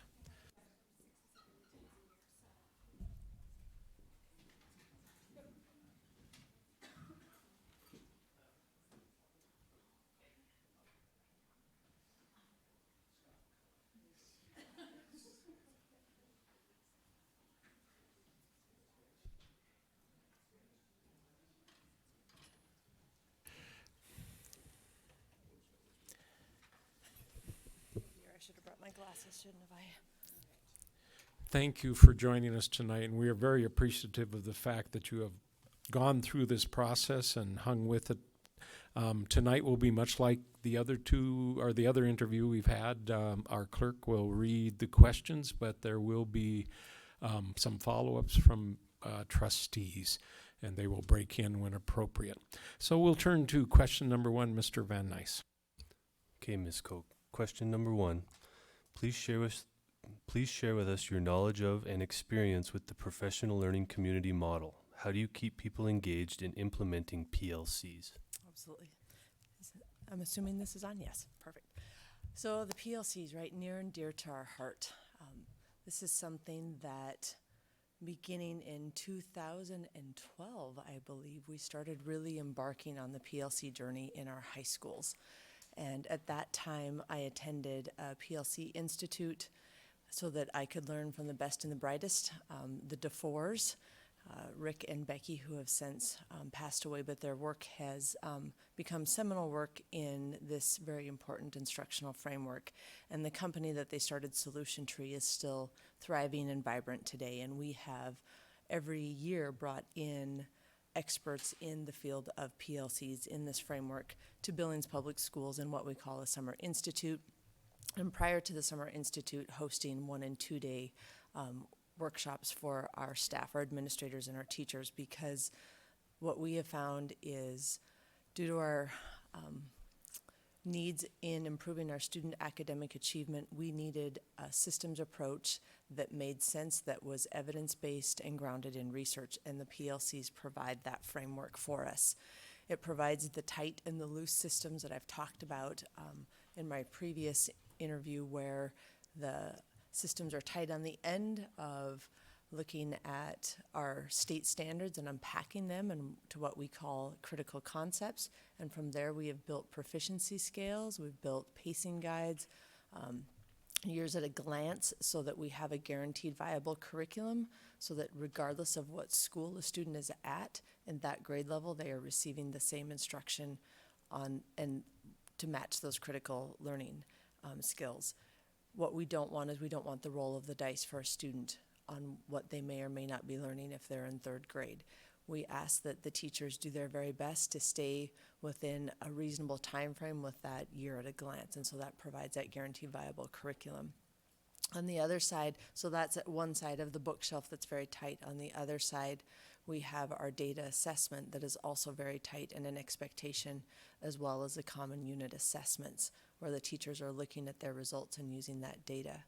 Then what we say is loose is in the middle of the bookshelf, and that's where the magic happens in the classroom, and that's the teacher's art.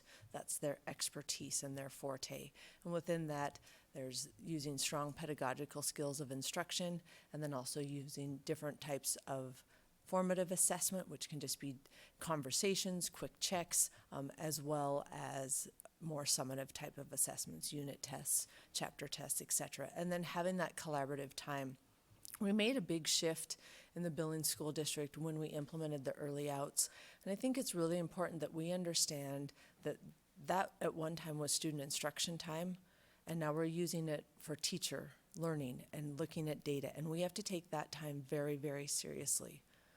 And we have to make sure that we're using that time to benefit students and that it's improving the student achievement so that we have our intended student outcomes. So we started learning about PLCs at the high school level, and then when Superintendent Upham came in, one of his skill sets was a strong foundational work in the PLC framework.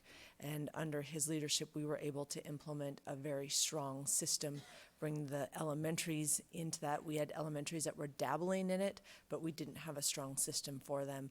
And at that time, then we went to district-wide early out so that our teachers would have that instruction, that time to be looking at their assessments, identifying the critical concepts, working with the proficiency scales, all of the work that's to be done.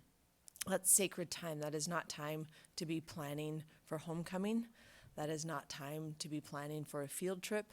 That is focused instructional time. What we have seen is we're starting to see movement now in our academic achievement. We have a long ways to go, but I'm proud of the work that has been done, and I'm very proud of our administrators and our teachers for embracing the model, for learning themselves. They've taken it upon themselves to have book studies, to attend conferences whenever possible, to attend our summer institutes, and they've taken it very seriously, and they're embedding that in their daily instruction, and we're seeing the results of it. To keep people engaged, they have to understand, one, the why. Why are we doing this? And the PLCs are also for teachers and for administrators to get better at their craft. We also have to see the results. And so that's where the data piece comes into play. And when we work through that bookshelf, and at the end, when they see what has happened and how they have grown as teachers, and they're seeing their hard work come to fruition based on the student's success, and the students see their own success, that's what keeps people engaged. If you can't see that, then they start to disengage, and they don't understand the why. They don't understand why we put so many resources and our heart and soul into it. So that's why we're absolutely diligent about that PLC model and about that time on Wednesdays. I also work with the building learning facilitators. Those are identified teacher leaders in each middle school and high school. I meet with them weekly, every Thursday, and their role is to provide support for administrators and teachers in facilitating the PLC process. Our middle schools and high schools are very large, and it's impossible for the administrators to get to all of them, all the PLCs on their own. So they have these teacher leaders that are helping them, and working with that group over the last 5 years has been one of my greatest honors. We started out where we didn't know what we were going to do and what our role was going to be, and we dove into book studies, and now we're to the point where they come in and we have weekly meetings, and we talk about challenges and celebrations, and we problem solve together of how we can help PLCs in each school continue to move forward if they're stuck with something. And our project right now is we are designing a PLC playbook for the district. So it is a guide. It's going to be full of resources, because what we're seeing is as our new teachers come in, we don't have the internal capacity to continue to train them to get them up to speed right away. So we need a mechanism to do that, and our BLFs are embarking on that work, and I'm helping facilitate that. I firmly believe in the PLC model. If you ever have an opportunity to attend a PLC Institute, you will feel the energy. It's absolutely amazing, and there are thousands of educators. Almost all of the summer conferences are already sold out across the nation. That's how important these are, and that's how, I guess it's a testament to that you can see that school districts are embracing this model, and they realize that this is the right work. So it's something very near and dear to my heart. I have tons of books on it with my students at Rocky. We go through the PLC process, and they're diving right into it right now, and we just went through the bookshelf, and now they're learning the art of leadership and how you build shared knowledge, and how you establish the why, and how you help people come along on the journey. Question 2. There can be many pathways to student achievement. How do you think career technical education, career exploration, and college readiness can be intertwined to provide multiple pathways for students?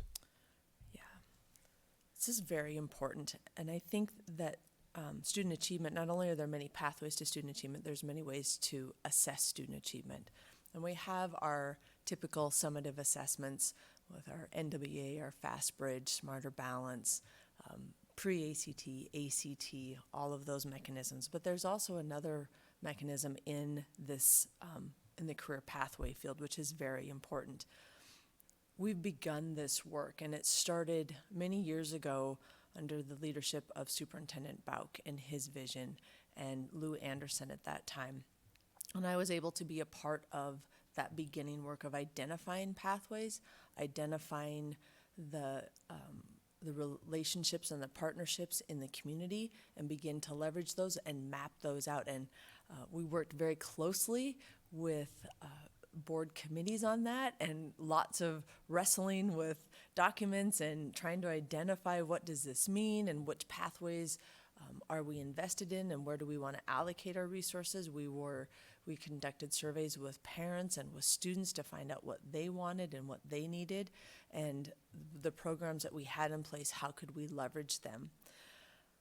I think we have a good model in place. When we brought in our career coaches, that really amplified what we were able to do, and students have another resource now to be able to access those multiple pathways. I have a vision that we continue to build capacity within them, and one of them, when we're talking about teacher recruitment and retention, is when we started the work, we just haven't finished it. How can we build a pathway for educators K-12 so that we can tap into our students that may have an innate interest in being a teacher and supporting that through a career pathway that way.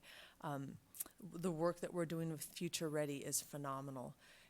And I shared last week, when you talk to those students and they talk about how those experiences, not only the coursework in our classes and the connection to the teachers, but then the workplace experiences have absolutely literally changed their lives.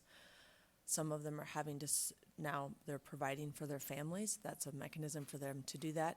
But it's also built a support system where now those students are looking at attending a 2-year school or a 4-year school because they've had those experiences. I think it's important in there that students understand that it's not either or, it can be both. And it can be in any order. You can begin a career and then go on to college. You can go to college and then enter your career. You can go to college, take a break with a career, go back to college. That it's okay. Everyone can find their own way, and that's wonderful. We need to make sure that they're prepared to do that, and I think we've started the right work. It's been exciting to see it grow. It's been exciting to feel the energy. And yesterday with the community stakeholders, being able to have conversations with many of our community partners was affirming that we're doing the right work. And when I was talking with Barry from Build Montana, he was sharing how other school districts in the nation are trying to replicate what we have in Billings, but they're not using the exact model and they're not seeing the results that we're seeing. And so he's encouraging them as they're reaching out to him to reach out to us and implement the model that we have, because this is a model that produces the best results. So I absolutely think that they need to be intertwined. There has to be multiple pathways. We have to continue our partnerships with our higher education, but also with the industry in our community as well.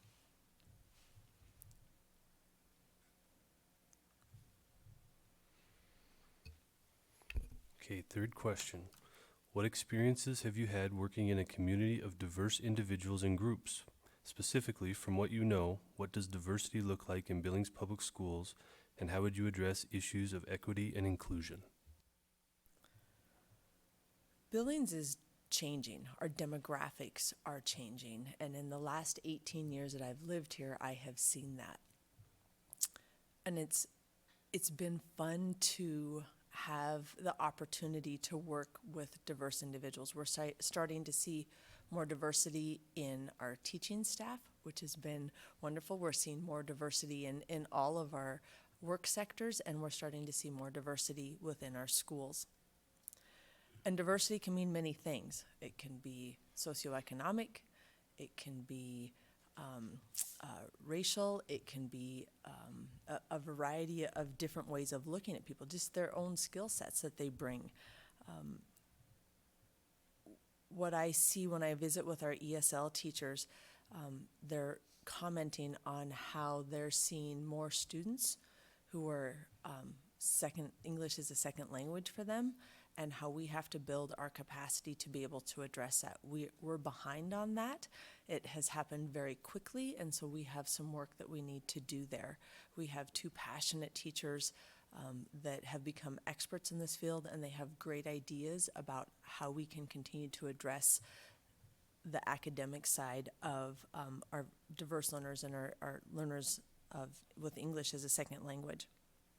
With equity and inclusion, I absolutely believe that as educators, as a K-12 institution, we have a distinct responsibility to embrace every student that walks through the door, for whomever they are. Every child, every student has unique qualities that makes them who they are, and that's wonderful, and we have to embrace that, and we should embrace that, and help them grow their skill sets, become confident learners, enjoy school. It needs to be safe, but we also have to make sure that we're providing learning environments that they can learn in, that they know that it's safe for them to learn. They feel welcomed. I believe that in Billings, we are doing a good job of that. We have many diverse students. I have never met an educator or an administrator who has said, I don't want that student here. They say, this student needs to be here. We want them in this building, and what can we do to help them? I think we have solid policies in ensuring that we have equity and inclusion, and ensuring that they all have access to every material available that all of our students do. I guess for me, it's not something separate, because we, as a school and as a district, we welcome everyone. We don't discriminate between anyone. All students are welcomed in the doors. All students are involved in activities. All students have access to educational materials. We want all of our students to learn at high levels.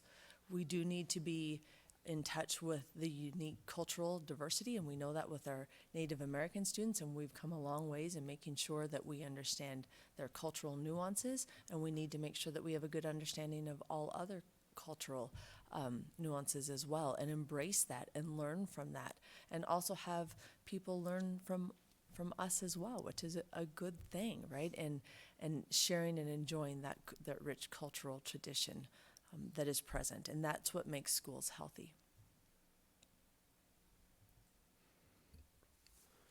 Okay, fourth question. How do you expect this board to hold you accountable as a leader? How would you hold yourself accountable? And how do you hold those you supervise accountable? Accountability starts with trust, and it starts with mutual trust. I would expect the board to hold me accountable through goal setting, having frequent communication on how we're meeting those goals, that I would keep the board apprised of all important information in a very timely manner, and that we have that reciprocal conversation, and that, again, that's based on trust and constant communication and assessing where we're at, and knowing that if we need to make any adjustments, that we have the flexibility to do that through the conversation and collaboration. How I hold myself accountable is I'm a very driven person. I am a routine. I have a very strict routine. I'm very disciplined that way. I wake up early, I work out, I eat healthy, I come to work. I'm very focused and in tune, and then at night, I try to debrief a little bit and then dive back into my work and my reading and whatever I can do to make sure that I am fulfilling my job duties. Holding myself accountable, I want to do a good job with everything that I do. That is very, very important to me. I want to make sure that I'm fulfilling the obligations, and it not only fulfilling but surpassing the expectations. I have always been a high achiever. Sometimes that can be a little detrimental, a little stressful at times, but it's important to me to be successful. I'm not concerned about holding myself accountable. That's never been something that has ever been a weakness of mine. I absolutely believe in having feedback, though, because there are multiple ways that I can improve and that I can grow as a person. And if I don't have that feedback, then I don't know if I'm doing a good job or not a good job, or am I meeting the expectations? I always talk about situational awareness. It's really important to have that and a good understanding. I would hope that the principals that I supervise would talk about trust as well, and the trust that I have in them to do a good job, and that I'm here as a support system. As a superintendent, I would extend that to the district leadership team as well. I have ideas about how we make sure that we're in tune with each department and the goals of those departments, and each week reporting on what's going on in each department, how we're accomplishing our short-term goals and our long-term goals, and being very transparent with those conversations as a leadership team, and being able to collaborate and problem solve. It's something that one of our administrators shared with me, who has a military background, that they have used in their process with reporting, and I think it would be something that would be very beneficial for us as a district leadership team to hold each other accountable, but not only just accountable, but collaborative in that problem solving. I know the community, I think, is also going to be looking for accountability, and that's important, and that's okay. We need to be held accountable. We need to be able to make sure that the students, when they're leaving our schools, one, that they're graduating, and two, that that diploma means something, and that they've learned at high levels and they're prepared for the next level. So I think that accountability extends out into the community as well.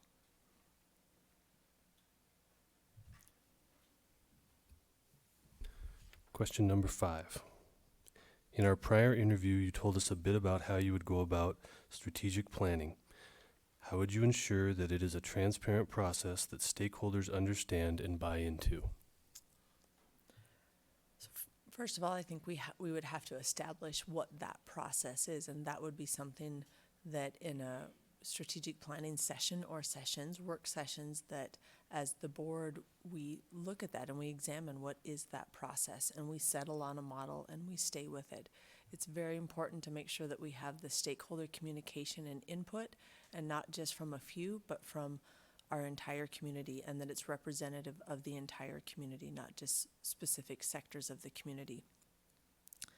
Then we also need to make sure that we're including our students and our staff and our administrators in that survey, in that strategic planning process, and we have a good way of being able to consolidate and then disaggregate that data. There, we would establish the goals, and I think that entire process, we would need to make sure that we're uploading documents so that the community can access that and they can see what we are doing. Certainly, we always have the opportunity for now. The one good thing, I guess, that has come out of COVID is our ability to use Zoom and Facebook Lives and those mechanisms more now. Community 7 is fabulous, but not everybody has access to Community 7, but they're very interested in what's going on in Billings Public Schools, and they want to be a part of it. They want to hear about it and know what's going on and be able to provide feedback. I think that there also would need to be a mechanism for stakeholders to provide feedback through that process. And then once we've established that strategic plan, that we have a reporting mechanism on our benchmarks and how we're collecting the data and how we're meeting our goals. I think it would be very easy to have a transparent process. Maybe it's not one that we have used in the past, but I think it's one that we need to use in the future. And it certainly can be done, and our community deserves to be a part of that and to see what the work is that we're doing. Again, we have many challenges in Billings Public Schools, but we have so many celebrations and so many good things that are going on, and we need to be transparent about that as well. Okay, question 6. This is a 5-part question. Have you reviewed the recently completed SD2 Special Ed review? If so, what are your thoughts? How would you tackle the 10+ pages of findings? How would you develop action items and prioritize them? If you have not reviewed the SD2 Special Ed review, how do you drive improvement in that department? I have reviewed it. I have not reviewed it in depth. I have seen the recommendations, and I think that it would be important, again, that as a superintendent, sitting down with the special education department and reviewing that and what they see as priorities and what are short-term and long-term priorities in that. We would want to be able to solve if there are some easy wins in there that we can solve very quickly and strategically, to be able to do that immediately so that our stakeholders see immediate results and they know that we're serious about improvement. I think it's important to be able to have additional conversations with our staff in our buildings who've been impacted by special education, and that's including regular education teachers, special education teachers, and administrators on their ideas of how we could implement some of these proposals and recommendations that have been proposed by Dr. Komar, and she's an expert in this field. I don't want our staff to feel things are being done to them. I want them to be part of the collaboration so that they can buy into it and they understand why we are needing to make those changes, because that's where the changes have to happen too, is in the classroom and in the schools. And our teachers and our administrators will wholeheartedly embrace that. They want to do the right thing for students. They want our special education students to learn. They want them to be safe. They want them to be successful. And so we need to find ways to have the experts in the buildings being part of the solution process. I think it's important too to be able to have a venue to have conversations with the parents and letting them know what our priorities are and how we're going to be tackling that, and if they have any ideas as well. One of the things I talked about yesterday at the community forum is we also have to be realistic about our resources and what is available financially and with our human resources. We're struggling to find teachers. We're struggling to find quality teachers. We have great ones in our buildings right now, but we have a significant number of openings in special education. We have openings in regular education. And so we have some limitations there. We also have some limitations financially. So how can we implement these recommendations within the resources that we have available? And we have to be honest about that. And I think that's okay. Having those transparent conversations is okay, and our parents will work with us. I think in my conversations with our special education department, they have absolutely said we will do what we need to do to improve. They have embraced this as a way to strategically be able to have improvement, which I applaud them for, and I am thankful. They want to be part of the solution. They do not want to be resistors, and that's the first step in this. As far as developing action items and again prioritizing what can we accomplish right away, again, so that we have results, and then how do we continue to tackle the rest of the recommendations and what is doable for Billings. Trustee Hoffman, do you wish to ask your question? You're satisfied. Thank you. Going on. Okay, question 7. This is a 7-part question. What do you know about how education is funded in Billings? SD2 is facing significant budget challenges. Have you faced budget challenges? If so, how did you address them? If not, how would you approach addressing budget challenges? How do you prioritize spending? What resources do you rely on in making finance decisions? How do you develop buy-in from the public? Wow. Holy snakies. I'm so glad this is sitting in front of me, because I would never remember all of that at once. I have to say, one of the best parts about this process is having the chance to be able to visit with the student councils in our schools.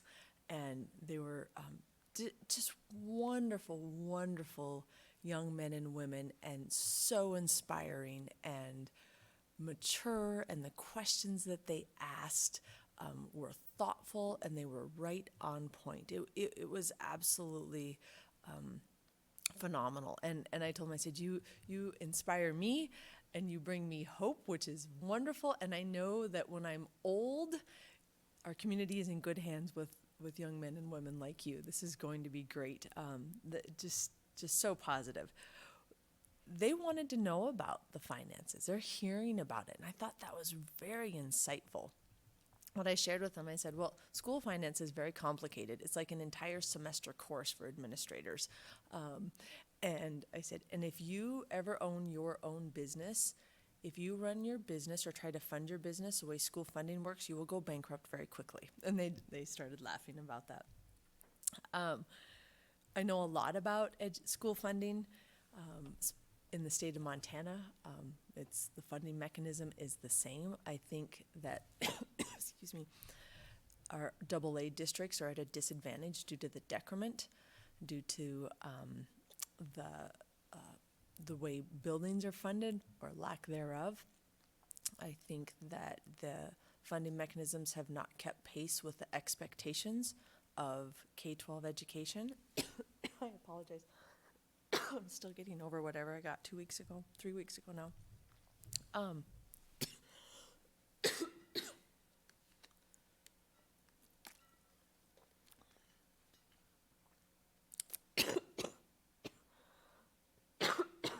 Goodness gracious.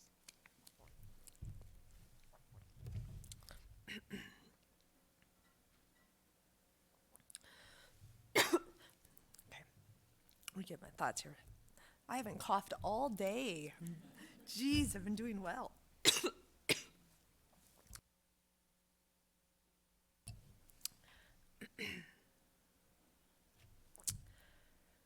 Okay, try to re-grab my thoughts. AAs are at a disadvantage with the decrement in the way, with the number of buildings that we have. We don't have the adequate funding to continue to run them in the way that we should. We have had to add additional resources in buildings that have never been included in the funding formula.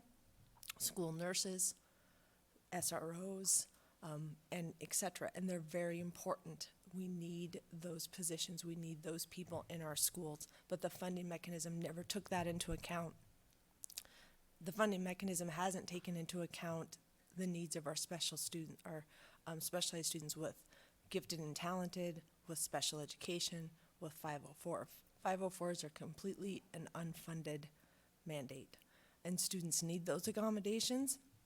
We have an obligation to provide them, and it's the right thing to do, but it's completely unfunded, and that's a challenge. And we're seeing more and more students who have needs, who need 504s, who are qualifying for special education, but the funding mechanisms are not keeping pace with that, and we're seeing the result of that, and especially in our elementary budget.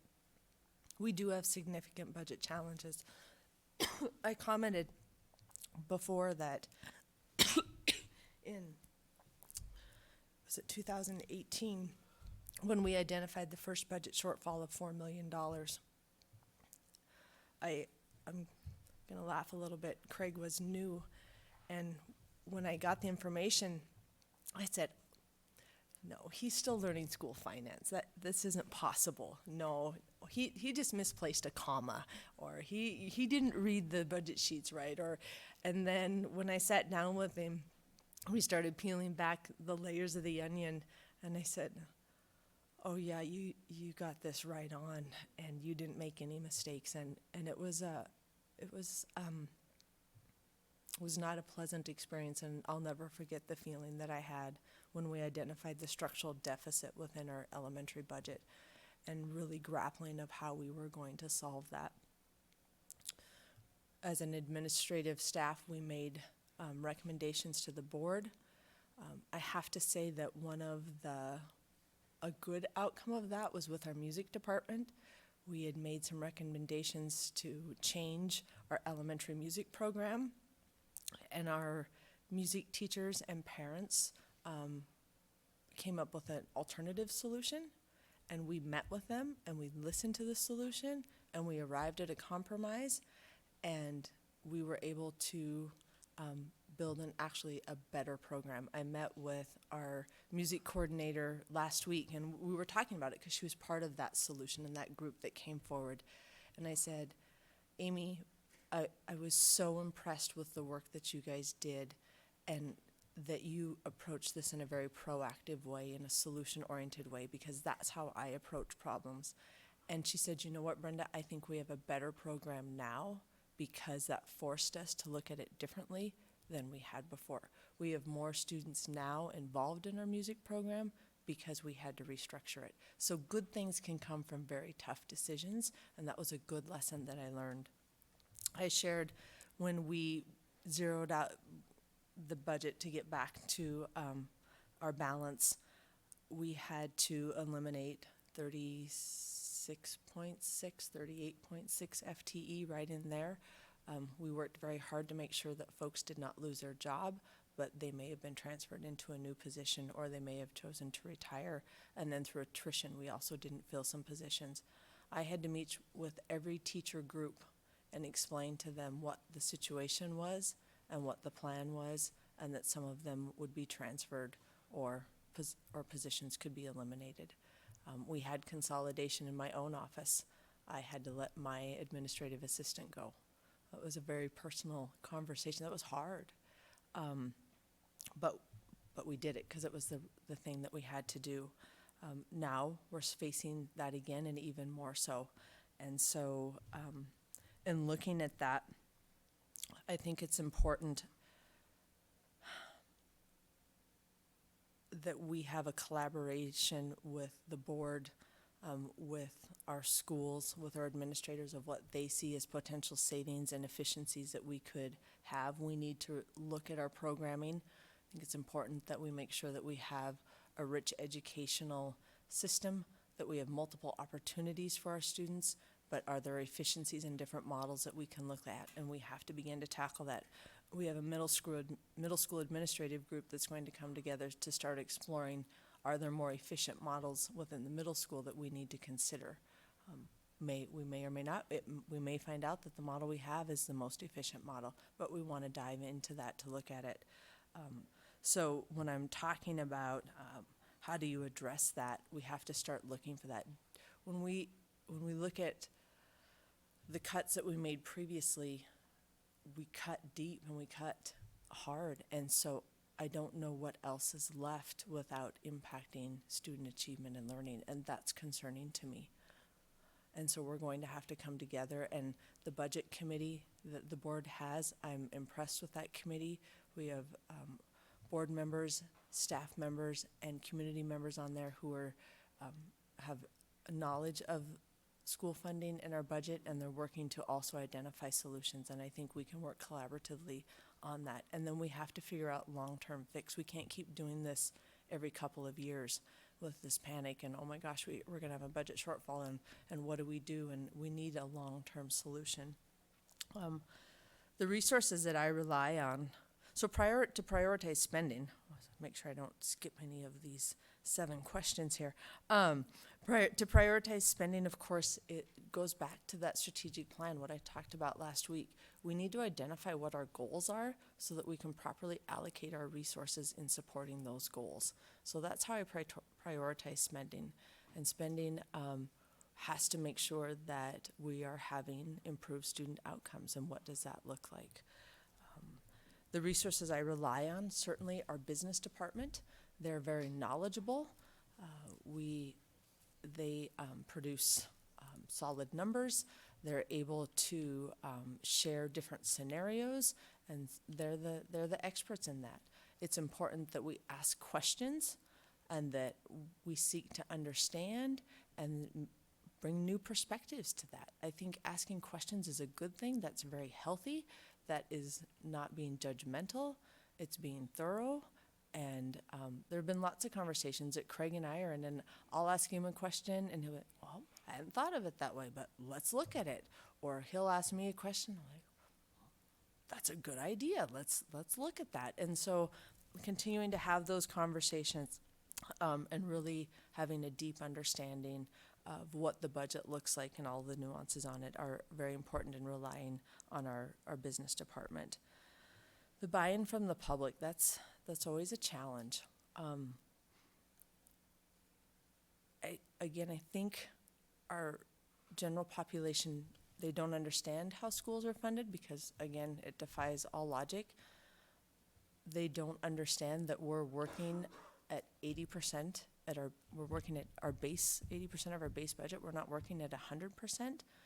And each year, when we haven't run levies or passed levies, and I understand why we haven't done that, we've left millions of dollars on the table that we would have every year.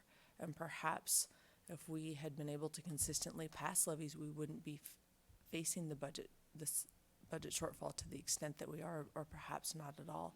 So I think we have to make sure that we're educating our public, but also that they're seeing the results of where our money is going. And I feel that many people think that it's just going into a black hole. And we have to be transparent about how we're spending our money. And again, the outcomes. And that's with our students. That's with them being happy at school, showing high levels of learning, that we improve our graduation rates, that we improve our ACT scores, all of that part of it. I believe that people, when they see that their money is producing something that they want and they value, then they're more likely to continue to support that, and they're less critical of what you're doing then. And we need to get our story out there because we have great things going. We have students who are excelling, and people don't always see that. So we need to get that part out, but we also have to continue to improve. Trustee Hall? So why are you looking to leave your current job? That is not on the list. I know. Right. Sorry, this is a question we added afterwards. No, it's in the fine print. Wait a minute here. I'm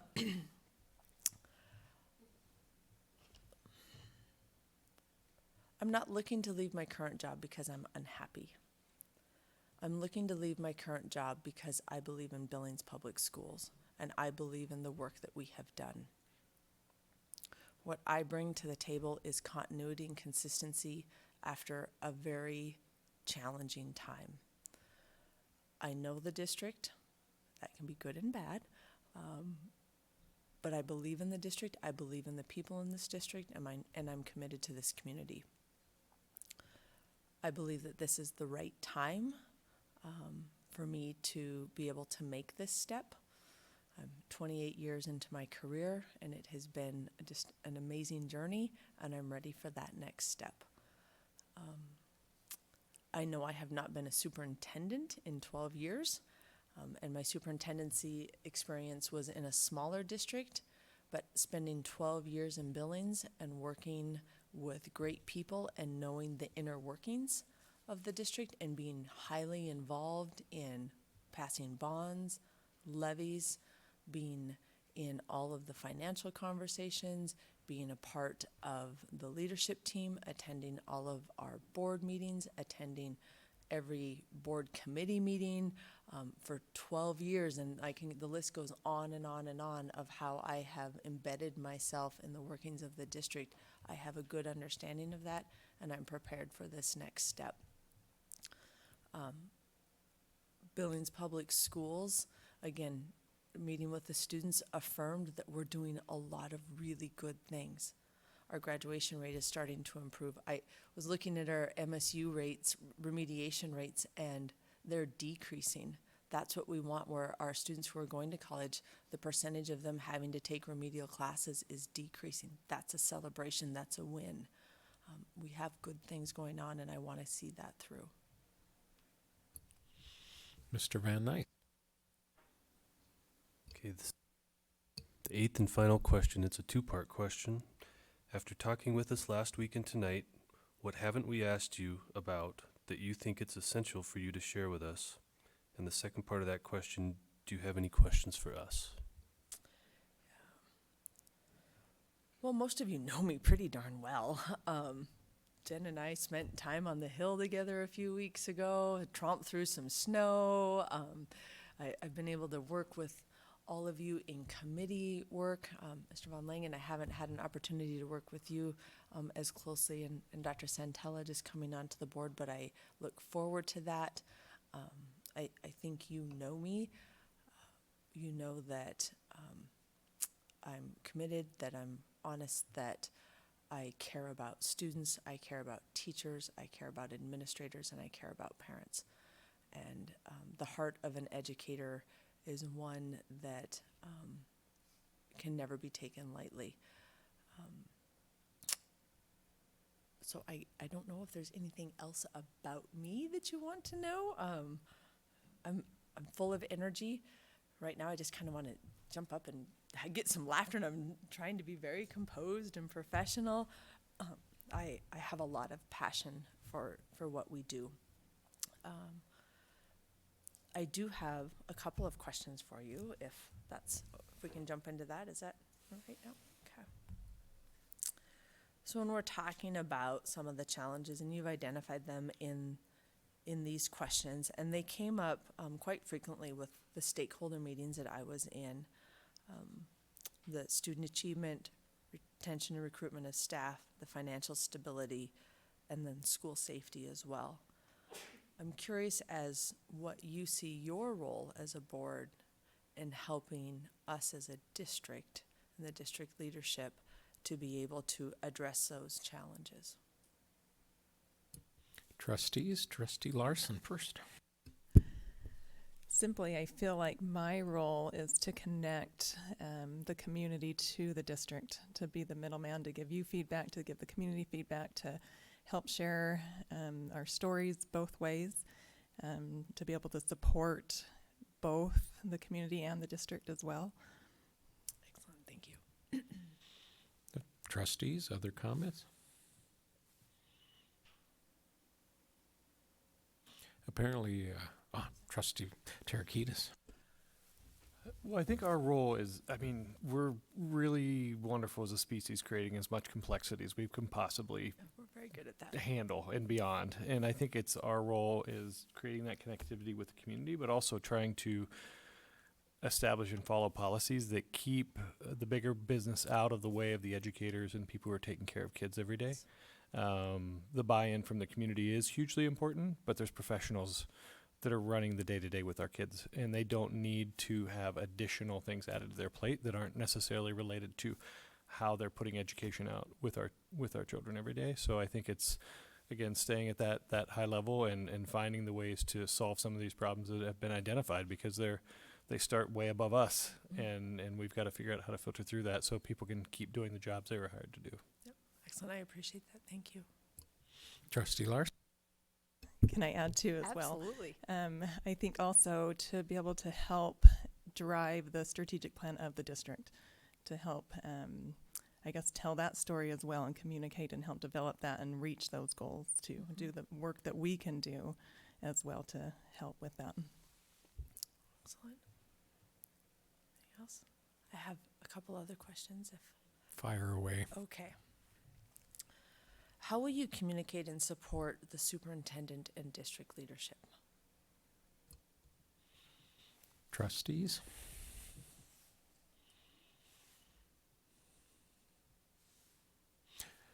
Trustee Tarakitis. I think it's asking the questions we don't know about, because often, we're community members and we're coming into this fresh, and it's taken a long time to get our feet under us. So, I think if we're not asking educated questions based on the little bit we're learning over time, I think it'll be hard to, if we're not supporting you in that way, then it's going to be difficult for you to then take that and step it down to where the general folks that aren't trying to work through this, the budget, for example, to be able to articulate that across all populations, so that we really are building the support and the trust, and so that the superintendent's the face of that, and we need to make sure that we're preparing them through the back and forth that needs to happen, so that they're positive, well thought out solutions to the problems we have. Absolutely, and questions are good. It's a good thing. Other trustees. Well, yeah. Exactly. Apparently, Trustee Tarakitis has grabbed everybody's imagination. There we go. Outstanding. Ms. Koch, other questions? Yeah, I have one last question. It's a relatively new board, and there could be, with Trustee Hall's departure, and Trustee Hall, thank you for your time on the board.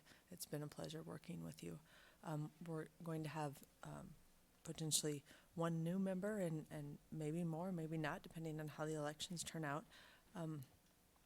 Being a school board, I feel, is a very specialized board. It's not like the typical Community Organizational Board. Have you guys talked about, or are you interested in any type of professional development as a board to develop your boardsmanship in the realm of school boards and school functions? Trustees? Trustee Hafer. That has been an option when we have attended that has been an option when we have attended the National School Board Convention and took advantage of that. And so we haven't taken advantage of that recently, but that was very helpful. It would be a good thing. Just a point of information, the Montana School Boards Association pulled out of the National Association. Trustee Larson. Being a new school board member, that I felt a void in that. I'm learning as I go and asking questions, sometimes not the right questions, so it takes me a little bit longer to learn. So some sort of training would be very beneficial. Other comments from trustees? There you go. Those are my questions. Thank you for answering them. I do want to thank the district for this process, specifically the hospitality. I want to thank the stakeholders who participated and engaged. We had many community members that showed up. It was just remarkable to be able to engage with them and have conversations about the good work and what they see the visions are for the district and their own needs. Meeting with the student groups, having the opportunity to meet with the district leadership team and administrators in a different lens was really empowering and fun. So I just want to extend my thanks to them and opening up their schools for tours and again, meeting with students. And for the district leadership team, they really stepped up to assist in chauffeuring us around, making sure rooms are ready, helping with the community forum. They've dedicated their time as well, and I'm grateful for that. And also for Mr. Brunsma for being my personal chauffeur. It was quite fun. I said, I've never had anybody drive me around. This is great. I said, can we make this a habit? I like this. I was able to do work and all that as we're driving in between schools. So this has been a terrific process. Thank you. I know you have a hard decision to make. This is probably one of the most important decisions that a school board makes, and know that I support you in that and I trust you, and whomever you select, you have great candidates. You did a nice job of screening and bringing quality people into this process and being here in the last 2 days. So thank you for giving me the opportunity to be a part of it, and I look forward to working with you further. Please understand we're very grateful for your courage in applying for this position, and thank you for showing up tonight. Absolutely. It's terrific. We will take about a 4-minute break because clearly a 2-minute break did not work the last time. We will be in recess for 4 minutes.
All right, I will call us back on the record. The trustees being present again after the break, we are ready to talk to Mr. Peck. So if you would come forward and join us on the dais, we'll greet you and then get you seated and ask you some questions.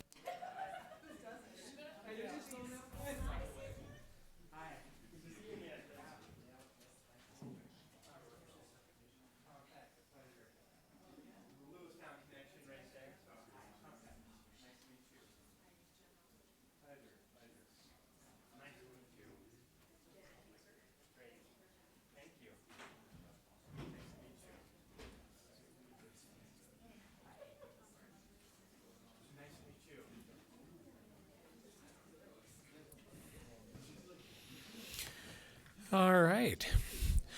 We will follow essentially the same format that you had in the last interview where our clerk will ask you the questions. There will be some follow-up by board members and they will chime in at the appropriate times. So I will turn it over to Mr. Van Nuys to get us launched. Okay, Mr. Peck, first question. Please share with us your knowledge of and experience with the professional learning community model. How do you keep people engaged in implementing PLCs?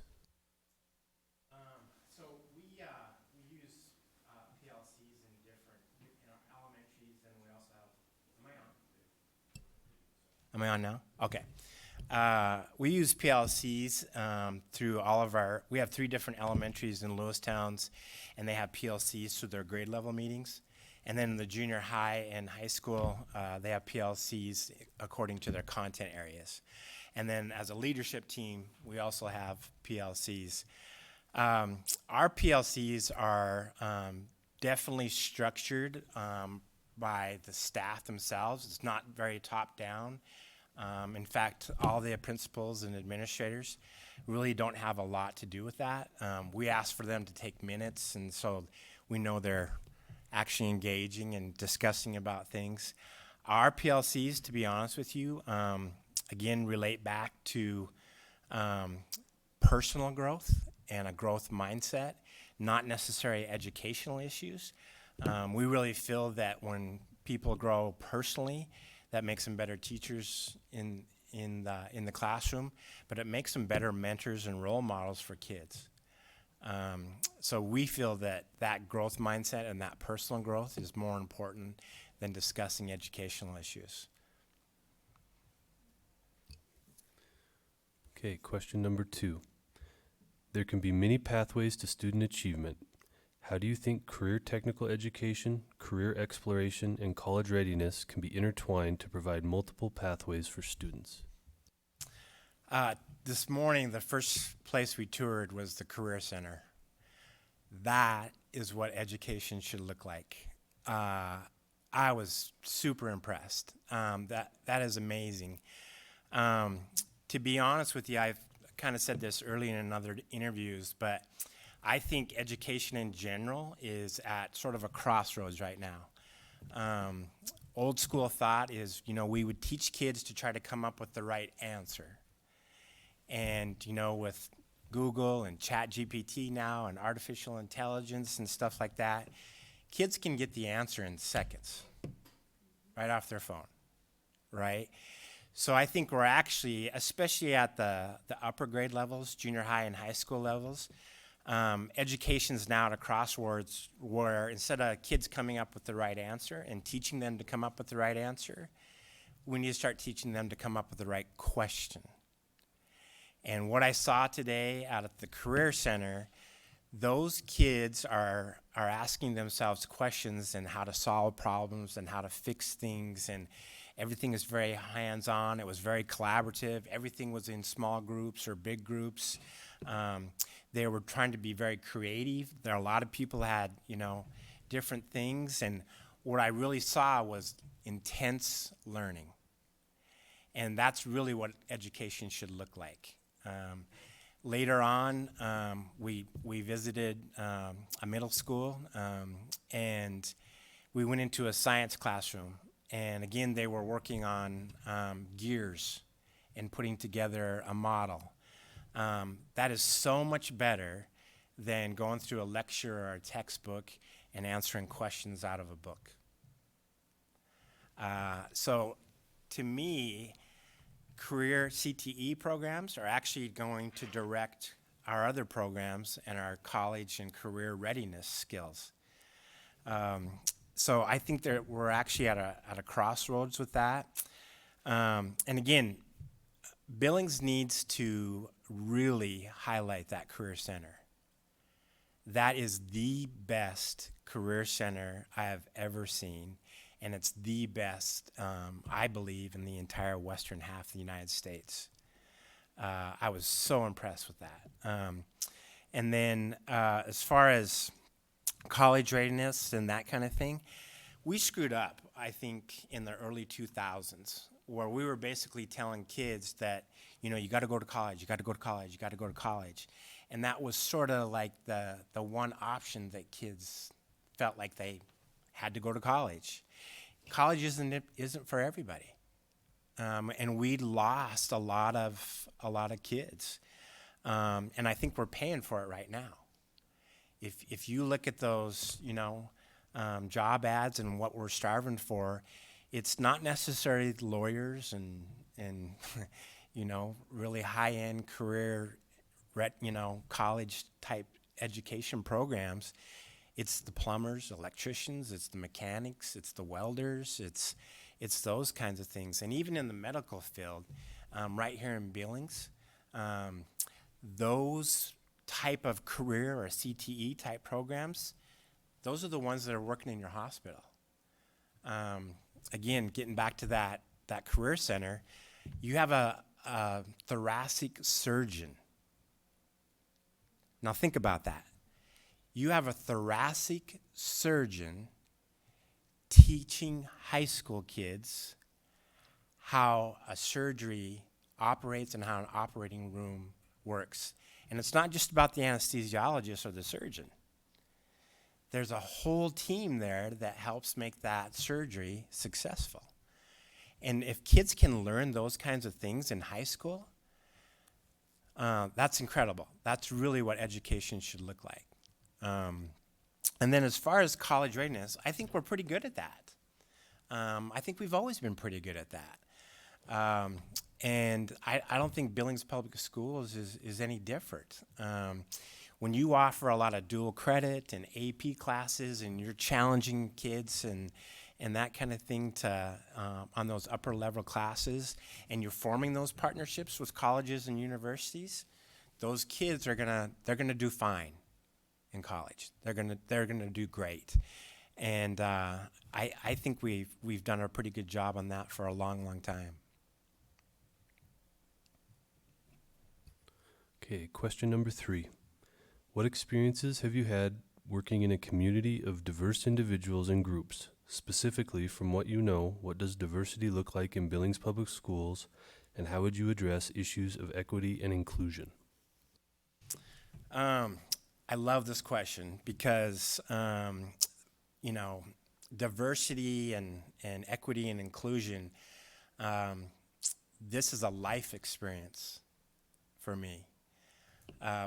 From 2nd grade to 5th grade, I was the only white kid in Browning, Montana, in my school, Vinachatton School. I was the only white kid on the Blackfeet Reservation. And first of all, diversity is a strength. That's an asset to any community. And to be honest with you, that's one of the things that attracts me to Billings Public Schools is you're definitely much more diverse than Lewistown, Montana. And again, that experience in Browning, those life experiences in Browning, those are the perfect opportunities, and I'm super grateful for that time. I have some of the best friends I've ever had in my life are from Browning, Montana. But I learned what perseverance is. I learned what empathy is.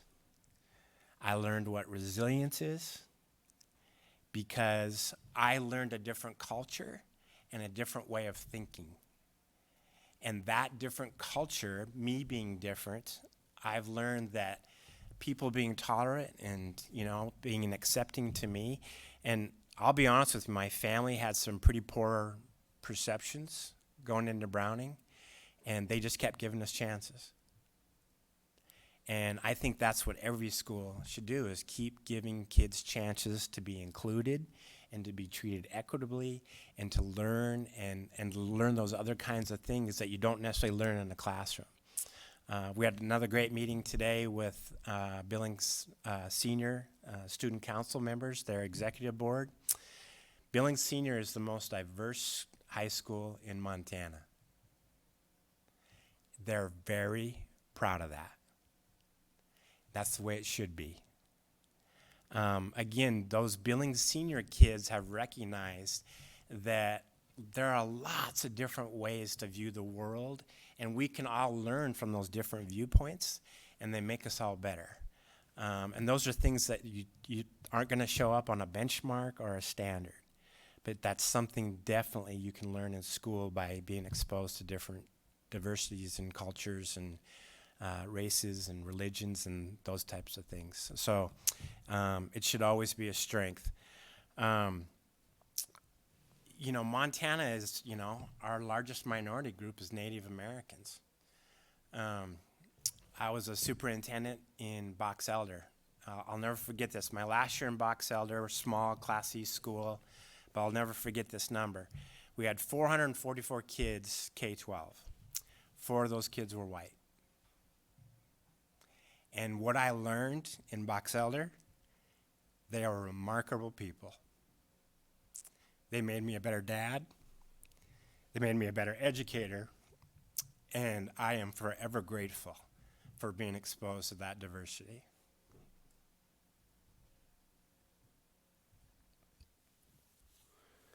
Question number 4. How do you expect this board to hold you accountable as a leader? How will you hold yourself accountable? And how do you hold those you supervise accountable? As far as the board, you know, we're constant communication. I want you to have high expectations. You make me better. And again, I think different viewpoints and different challenges and different opinions and stuff like that, those are all times for us to grow. So what I would expect from you as a board is to challenge me to be better. My intent would be to be the best superintendent Billings Public Schools have ever had. And I want you to hold me accountable. I want you to challenge me. If there's an issue, I want you to bring it forward, and I expect that we would work through it together. We're a team. We're all here for the one purpose, to give all of our kids every opportunity to be our best and to develop our staff to make sure that they give those same opportunities every day to kids. So that would be my expectation. I think that demands a lot of communication, and a lot of times that's going to be very hard questions that we have to ask of each other. As far as how would I hold myself accountable, this is probably a weakness of mine, is I'm probably my worst judge. Sometimes I can be pretty hard on myself. I tend to want to be competitive. I want to be the best superintendent. I want to be the superintendent that staff and students deserve. And I don't think you ever have to worry about a work ethic or anything like that. I have a passion for public education. Kids are really, really important, and I think they're a huge impact on my life every day. I try to go into it with an attitude that I'm going to be the most ferocious learner. And each day, I try to hold myself accountable to never, ever stop improving or getting better. And then as far as others, again, I think that's creating a culture where we always keep that same vision. That's always something that never, ever goes away. And so that vision is always putting kids first. The details and those kinds of things you can be flexible with. But when I look at how I evaluate or how I hold people accountable, I always kind of consider the 3Ds. And that kind of comes through evaluations or having those tough conversations and making sure that you're genuine and sincere at all times. But every growth or deliberate or kind of evaluation or purpose, it's always deliberate. There's always a plan to it. It's always different. It's differentiated because, you know, the people that I work with and that are a part of that leadership team and across the district, they're all different. They all have different stories, right? And then the final thing is it's developmental. So it's deliberate, it's differentiated, and it's developmental. And the idea is that you focus with that developmental part, everything is focused on getting better, on growth. And if we focus on constantly getting better and growth, then I think people will rise to that challenge and they'll always be accountable to everybody.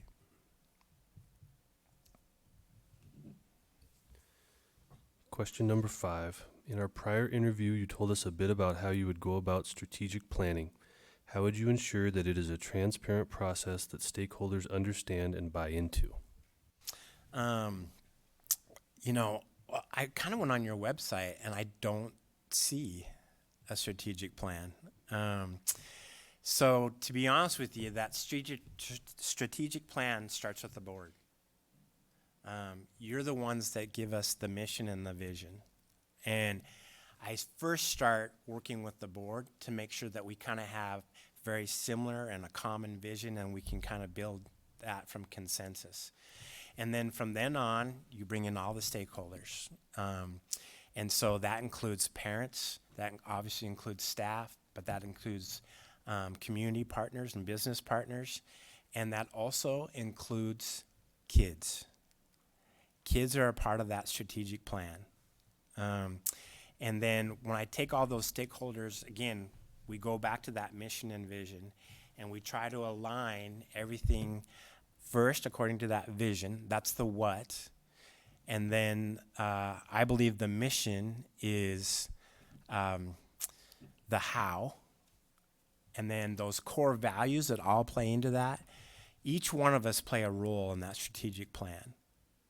And we need to value each one of those roles and each one of those stakeholders, and to make sure that they are heard and they make a difference in developing that plan. And I know this is a big thing. There's a lot of strategic plans that don't bring this up, but budget should be a part of that. In my vision, that plan involves obviously achievement. That's what we should be about. But it also involves relationships.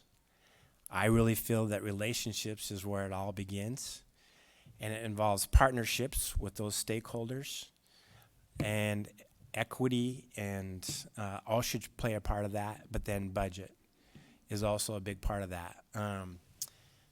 For right or wrong reasons, budget are going to drive how successful and how we can staff and move this district forward. And I think we have to be very creative, and we have to be something where we can be sustainable, and that's why it should be included in that strategic plan.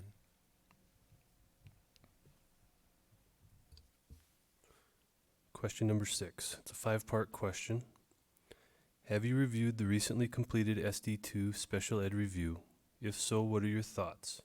How would you tackle the 10+ pages of findings? How would you develop action items and prioritize them? If you have not reviewed the SD2 Special Ed Review, how do you drive improvement in that department? I haven't read it. We talked a lot about it today in student services. And Roger's been very instrumental. We've had some great conversations in the car. You know, that was a national review, and I think the district made a great choice in looking at that. And then visiting schools and stuff like that, especially with staffing and coming out of COVID, we are seeing some extreme behaviors, I think, especially at the middle schools and elementaries.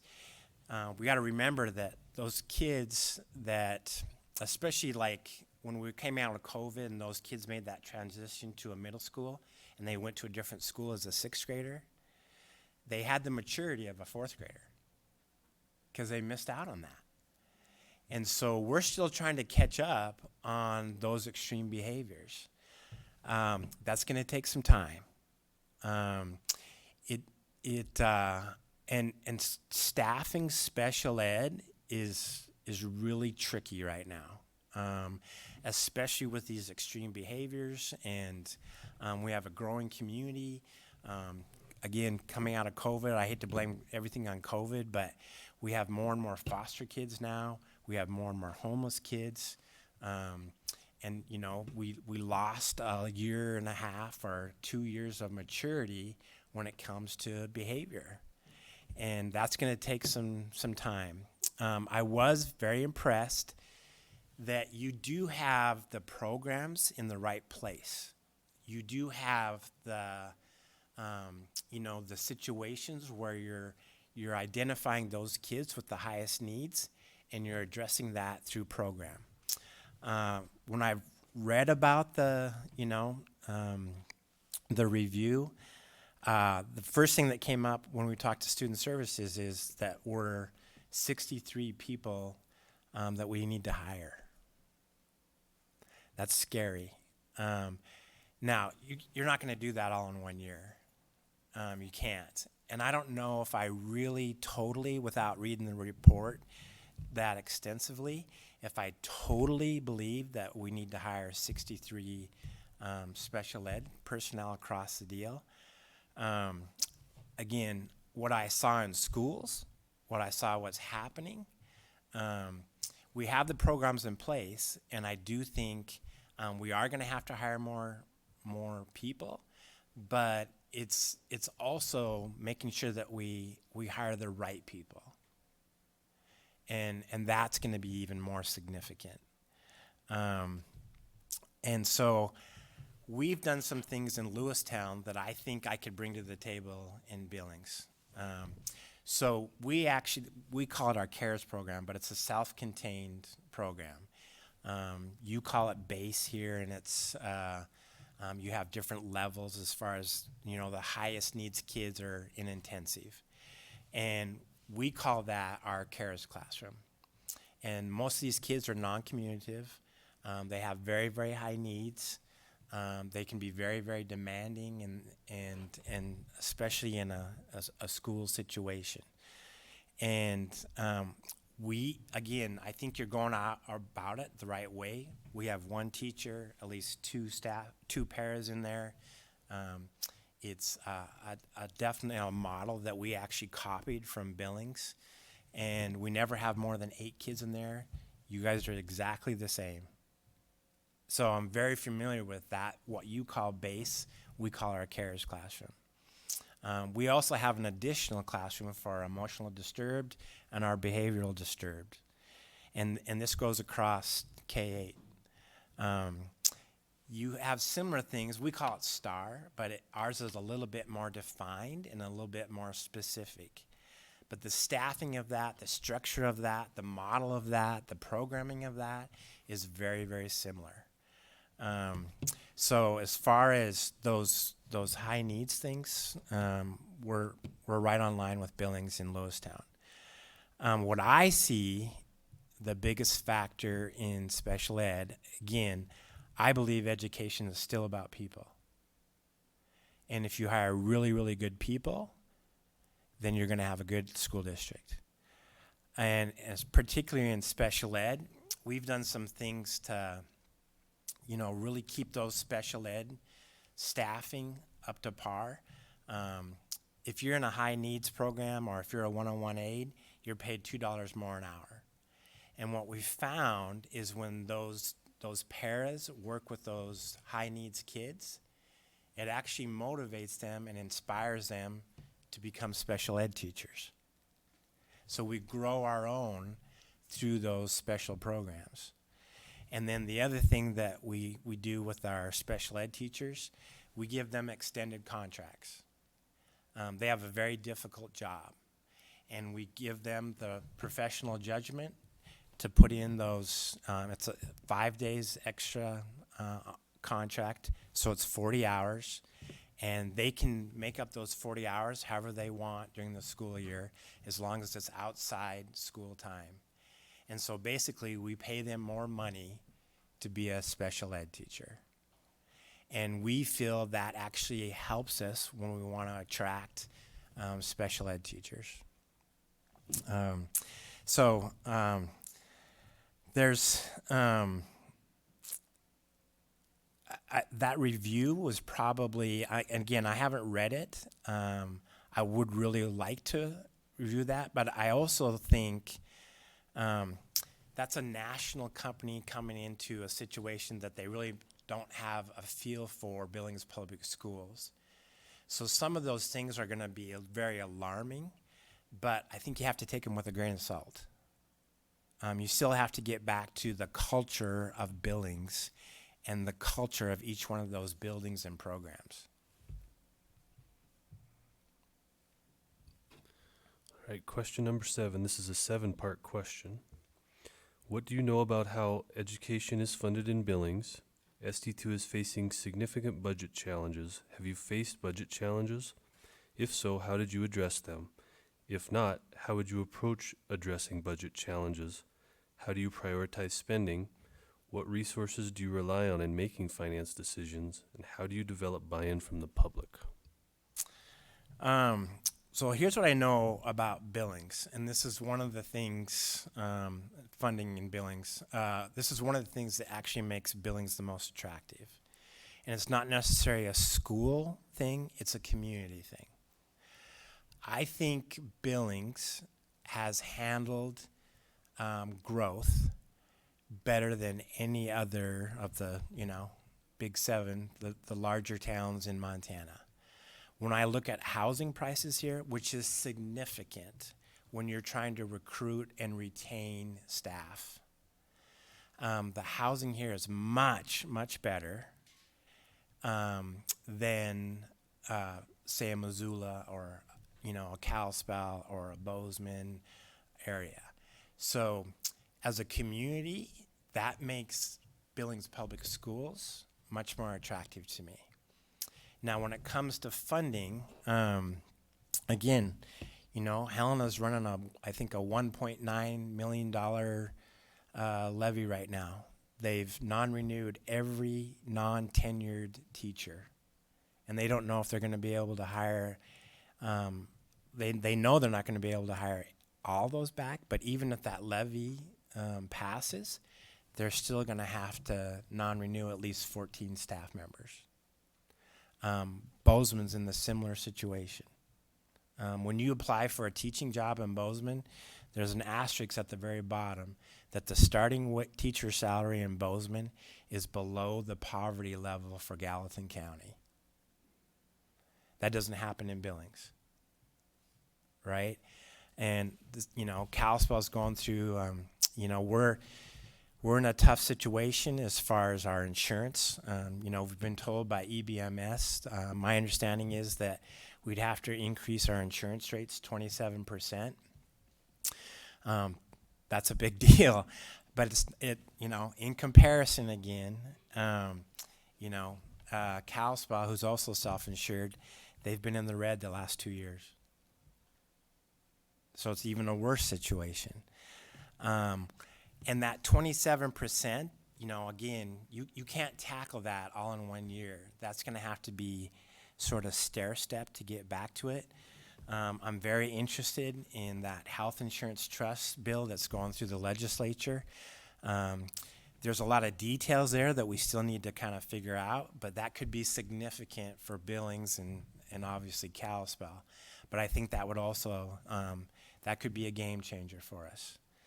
And then when it comes to, other things about Billings, again, we have funding issues, but there are funding issues everywhere. And I think, again, Billings is set up to handle those challenges better than any AA school district. Doesn't mean it's not a problem and it's not going to be a hurdle, but I think we're in the best situation to tackle those challenges. And then going on to Of course, everybody faces budget challenges. Everybody does. I mean, Montana has the lowest starting pay for teachers in the nation.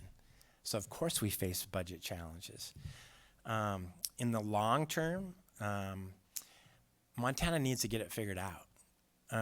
We need to start looking at how other states fund education. Fundamentally, I believe the funding formula needs to be changed.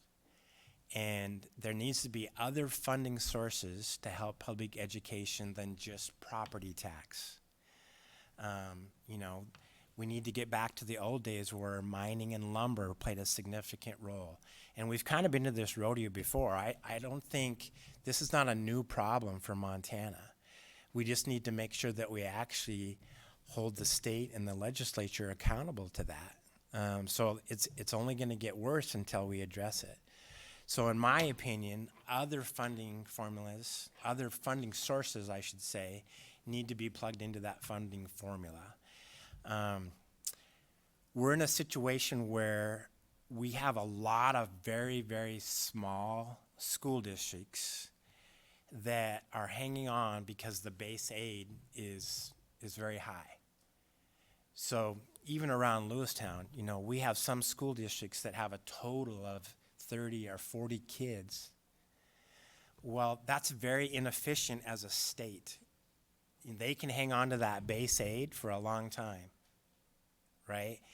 And as long as that base aid stays like that, and the A and B, you know, like the bigger school districts are the ones that are struggling the most, because those smaller ones, they get the same base aid as Billings. Well, there's a lot of inequity there, right? And the idea with that funding formula was that, well, yeah, but Billings has, you know, over 16,000 students, so you're going to get funded at a higher level. Well, obviously that's not working. So fundamentally, we need to change the funding formula, and we need to have more funding revenues that plug into public education. And then as far as how would I address those budget challenges? If the school district's going to improve, it'll happen because of the classroom. It won't be because of the superintendent's office or the Lincoln building. It'll happen because of the classroom. So the focus on our budget should be making sure that that classroom has all the, you know, funding necessary to make sure that teachers and kids are put in a position where they can be their best. I was amazed at the partnerships that I learned about in the business community and even out at the Career Center. Our medical facilities, it's amazing what they provided to the Career Center. We have tremendous, you know, Project Build partnerships that are incredible. And so how I would meet those challenges specifically in Billings is forming even more and more partnerships with businesses, nonprofits, churches, colleges, universities, and even national funding where, again, people should know about that Career Center, not just in Montana. I'm saying in the United States. People should see what happens in that building every day. And I really feel like, especially big, huge companies, John Deere and, you know, huge medical facilities and even like, you know, the daycare that you have out there for, you know, helping kids with pre-K, that all ties into education. And so what's happening in those kind of things gives us more of an opportunity to even form better partnerships, and then that helps our general fund.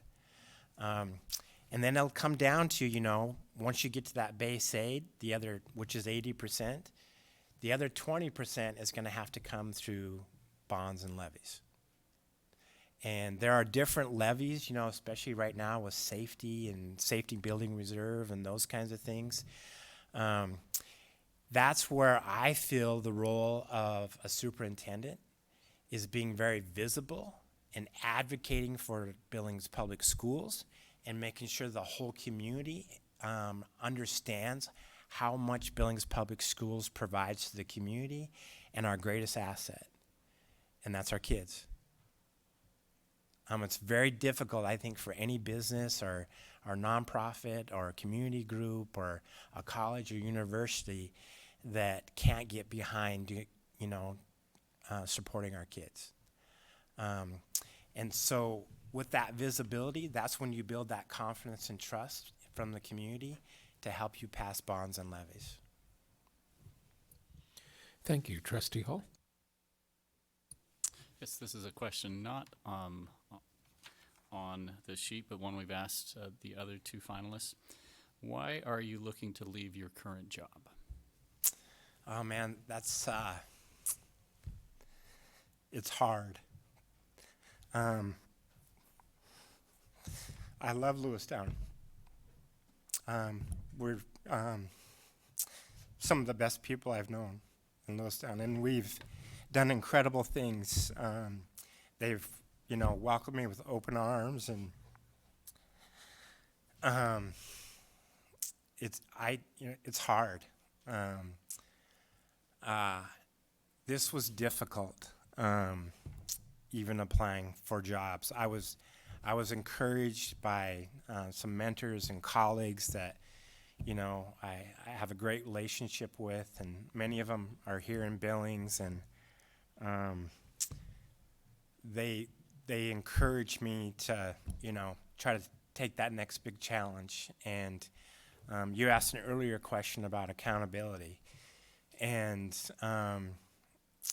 part of being accountable to myself is constantly challenging me. I think I'm at a point in my career, with 8 years in Washington and then the last 27 in Montana. I want that challenge, and I think Billings Public Schools presents a challenge where I think I can hold myself accountable, and it would make me a better, an educator, leader, and an advocate for not just Billings Public Schools, but for Montana in general. And there's just so many good things. I just see so much potential in Billings. But, Lewistown's, I mentioned a lot of things that we have done in Lewistown. We've been on an incredible run, and I've just formed some great relationships, especially with kids that have impacted my life in a significant way.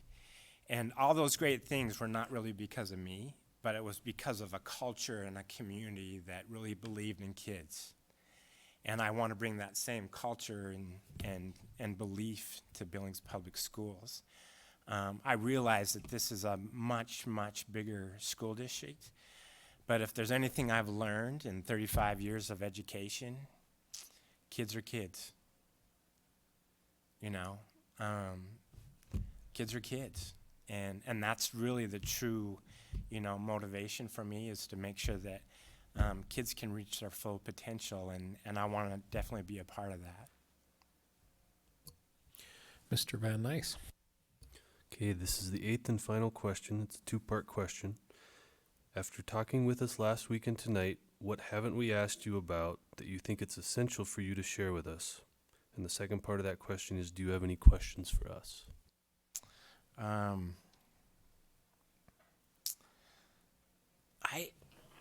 really don't. I think the very first thing I want to tell you is you have an incredible community and you have incredible school district, and that's because of the people.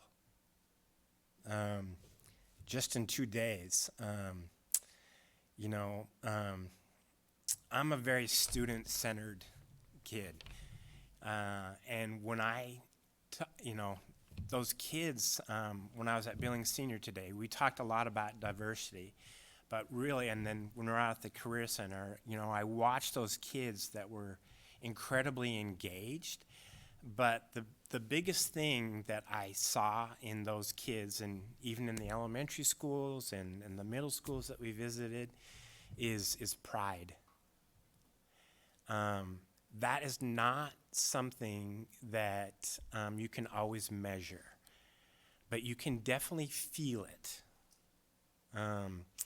And I think that's one thing, you know, that you should be commended for and that you should never forget. Kids, a lot of times, you know, they don't know anything about budget and standards and curriculum and strategies and innovations and, you know, professional development. But the one thing kids totally get is when they come to school, how that makes them feel.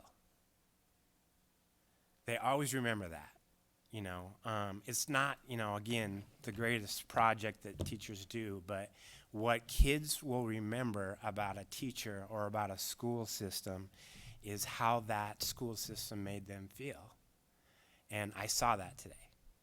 And you're not going to get that on an audit or a special ed report, or, you know, you're not going to see that in a spreadsheet. But you need to realize as a school board that you have an incredible community and incredible school district because of those people. We want to thank you for taking the time to apply for the job and meeting with us. And I think I can speak for the board in saying we appreciate the fact that it takes a tremendous amount of courage to go through this process with us. And so thank you very much for that. We're going to take a little quick stretch break here while you get a chance to exit, and we will then get into our deliberations. So, all right, thank you. Folks want to just stretch and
right.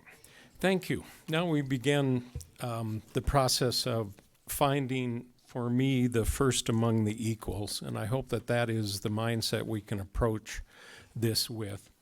We are looking for the positives.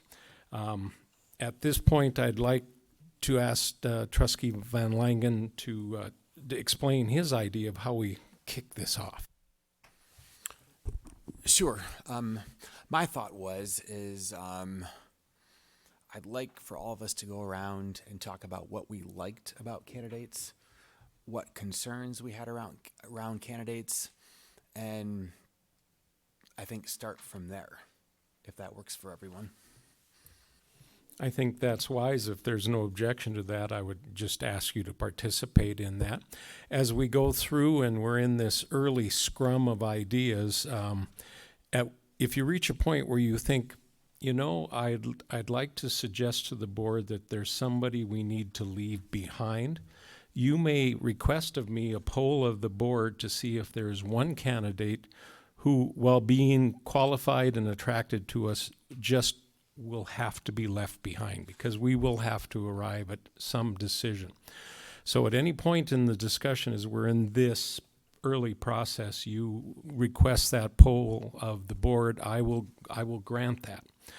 So since John, you started it, would you want to start off our little discussion here? Trustee Turkey. With learning the process and procedure and understanding what you just mentioned, Mr. Peck is someone who I advocated for strongly. I felt that he is probably great in the role that he is in currently. I felt that he presented well. He was engaged with our community. He obviously recognized much of the strengths that we have here in our district. And like I said, I advocated because I do think he brings a lot to the systems that he's served. I think at this point, in my opinion, I would say that he's probably not as strong as our other two candidates. So I would advocate that he could potentially be pulled, depending on the feeling of the board. But I want to put that out because I did feel like It's totally in order. I said that if any point here you want to have the board polled to leave someone behind, I think we can do that. So, Mr. Van Nuys, would you poll the board to see if there's anyone that we would like to leave behind in the process? Okay, I'll start with Trustee Ludwig. Lucky number one. Yeah. You will indicate the individual when you are asked who you no longer wish to discuss as a potential candidate for the job. Sure. Thank you. Trustee Ludwig, go ahead. Okay, let me get this right.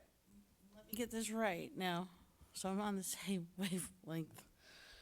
Okay, we're discussing to see who our potential candidate that we want to not to go forward, right? Okay. All right, after careful consideration, reading all the notes that I have been reading through everything that was on my, sent back to us, everything. And I am in agreement that Peck should be left off. Okay. Trustee Terakidis. I would agree. Mr. Peck. Trustee Hall. Agree, Mr. Peck. Trustee Hafer. I appreciated all three, and I think they all have strong attributes, but I would agree that Mr. Peck would probably not be the one to move forward. Trustee McCullough. Mr. Peck. Trustee Hoffman. Mr. Peck. Trustee Van Langen. I'd like to agree with Zach down there. I thought Mr. Peck spoke well. Thought he was pleasant. He knows Montana funding. I think he is probably doing a great job in Lewistown. The concern I have just over how difficult it seems like it would be for him to move to a large district such as ours. And I want to thank him for coming, but I would like to take him off the list of consideration at this time. Trustee Larson. Mr. Peck. Trustee Santala. I'm going to pass. 8 votes for Mr. Peck. If there's no objection, the discussion that ensues from this point on will focus on two candidates. Is there any objection from the board? Seeing none. The discussion from this point on is between Dr. Garcia and Ms. Koch. John, I think this still works in your favor with your idea. Would you please be willing to lead us off? Sure. What I liked about Dr. Garcia, he appears to be a strong leader. He's got a great skill set, strong communicator, very detailed, articulate, thoughtful. Have a long list of accolades, really. Going through all the reviews from the past couple days, I think he was well received by all the stakeholders. He was well received by the community. Again, a long list of accolades. With respect to the questions tonight, in particular, I thought he was super articulate and on point with respect to the special ed review question. I like the fact that he reviewed it, clearly put some thought into it, and had initial pathways to move forward with that. I think that was one thing that put me off a bit about Mr. Peck, in that he was the only one of the three not to review the special needs report, and that's out there. So at least that was an impression that I had. As far as concerns, we've met with Dr. Garcia we saw a few minutes of a video from him initially. We had an hour Zoom meeting with him. We had some opportunity in a public forum yesterday and other public events to listen to him. And we had an hour here, but, he's still an unknown, honestly. We had such a small amount of time with him that I don't know if I know him well enough. I know he'll have a big learning curve moving from Houston to Billings here. A big learning curve with learning our Montana funding formula as well. All those are things he can address and overcome, and I think he is very knowledgeable and will be able to do that. Those are just some concerns I had with respect to him. As far as Brenda, gosh, she's got a proven track record. I know she wants to be here, and I think that's really important, wanting someone that wants to be here. She's a hard worker, she's dedicated. I can tell you that I have visited every school in my zone and spoke to as many folks as I could, and she's got significant support in at least the West End where I'm from, and the folks that I chatted with. I've asked everybody I could in the community to get their thoughts as well, and I think she's just a really strong candidate. As far as concerns I would have would be, would she just be Greg 2.0, if you will? Will she continue things as is, or will she bring a new direction? And I think that's something for all of us to chat about. Thank you. If you prefer to volunteer, that would be great, or we can just go down the line and see if you have comments. You are not required to comment in any way, but it would be very helpful for us to hear yours. So, Trustee Hoffman. Okay, so with regards to Mr. Garcia, I really love the fact that he is as articulate as he is. He is incredibly engaged with everybody that he seems to have come in contact with. I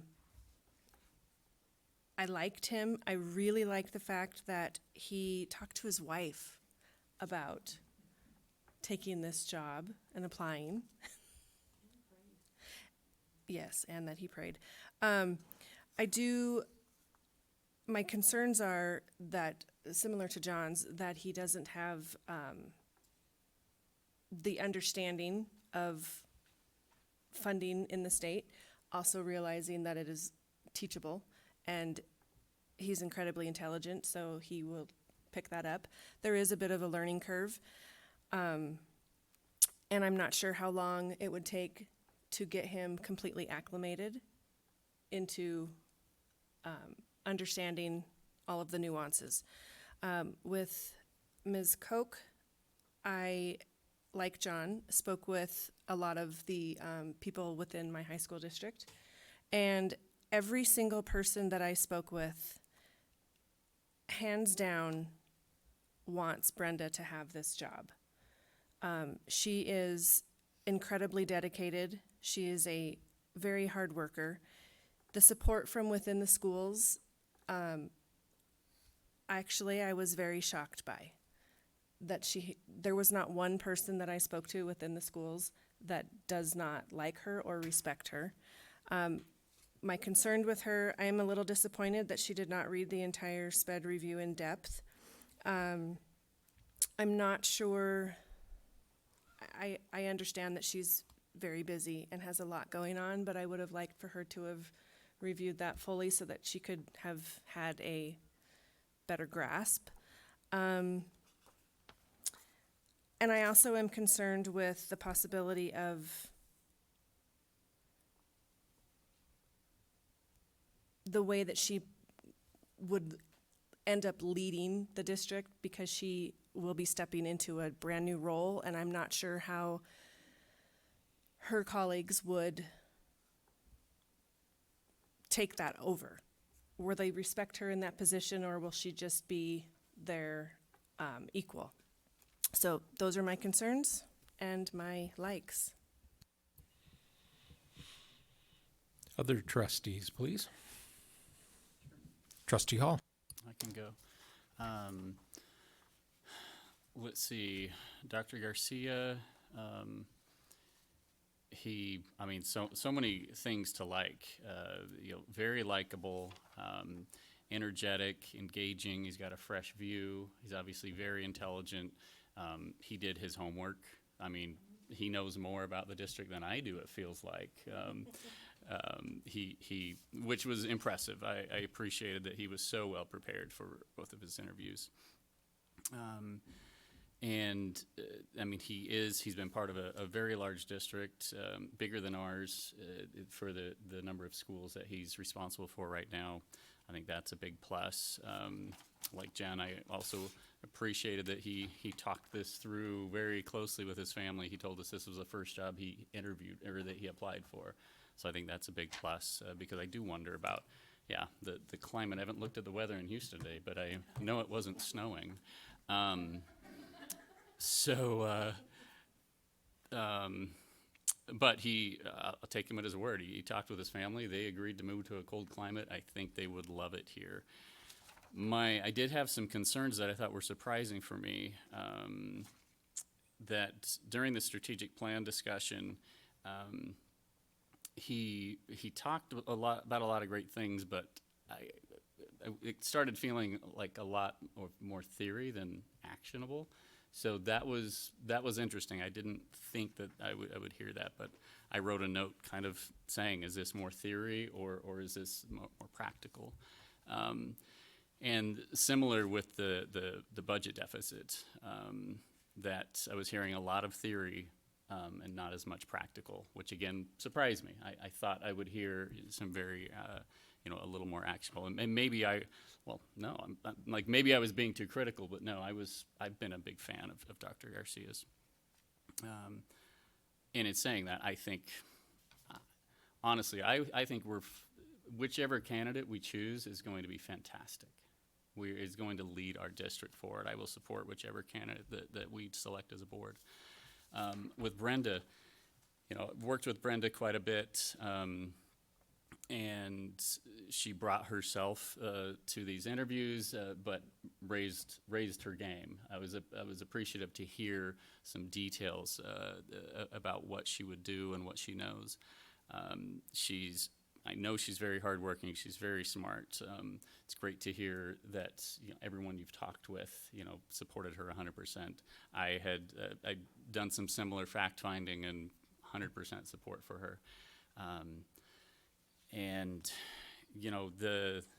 The concerns that I have with Brenda is the status quo. Will she continue what Terry and then Greg set in place?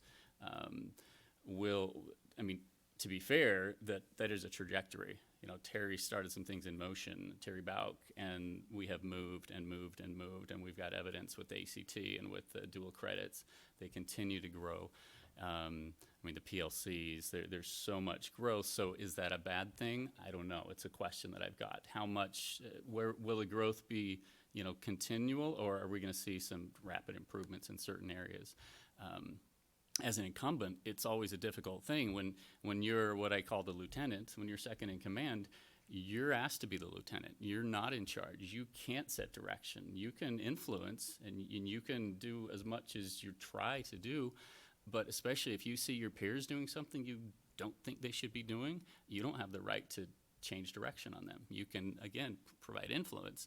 So that's where we just don't know. That's an unknown. How will Brenda lead the district? Now that she's in charge, I'm thinking that, you know, I've been in positions like that. When you get the reins, and it's like, oh, finally, here's some things. I've had these things in my mind. I've wanted to do them for years. For 12 years, I've been wanting to try these things. So knowing her and knowing how hard she works and how much she thinks and how dedicated she is, I would be shocked if that wasn't the case. If she were given the reins, that things would change that she's been wanting to change for a long time. So it's a challenge because it's easy. The easy mark is to say, well, you were part of this administration. These things happened. We didn't like these things. So clearly you are part of the problem. We don't know that that's the case. And so along with that, it's the community trust. Like, that's a concern. So, you know, those that are vocal against the administration and you know, and have challenges with the administration, with the board the last few years, they see Brenda as part of that challenge. And so, and that's true, she is. And so will she be able to build that community trust back up? I think she can. It would be more difficult than if we bring in Dr. Garcia, who was a very fresh voice, but it can happen. And things will have to change. I think she addressed some of those things, that, you know, there would be some open community forums, there would be more reaching out to the community, there would be more transparency. So that's kind of where I am. Those are the positives, those are the concerns that I see from each candidate. But again, I think we've done a great job, our recruiting firm, and then, you know, whittling down. I think we've got two fantastic candidates. Other trustees who wish to speak on in this matter? Trustee Hafer. I'm going to start with Brenda. I admire Brenda. I am impressed with Brenda. I think she does a wonderful job in the job that she has. She's passionate. She is well-liked. I can't say enough about how wonderful she is. My concerns are, like have been mentioned, I was disappointed she hadn't read the SPED report in full. I think that's an area that we really need to make some significant changes in. And I'm concerned that maybe there won't be enough change. It'll be more of where we are.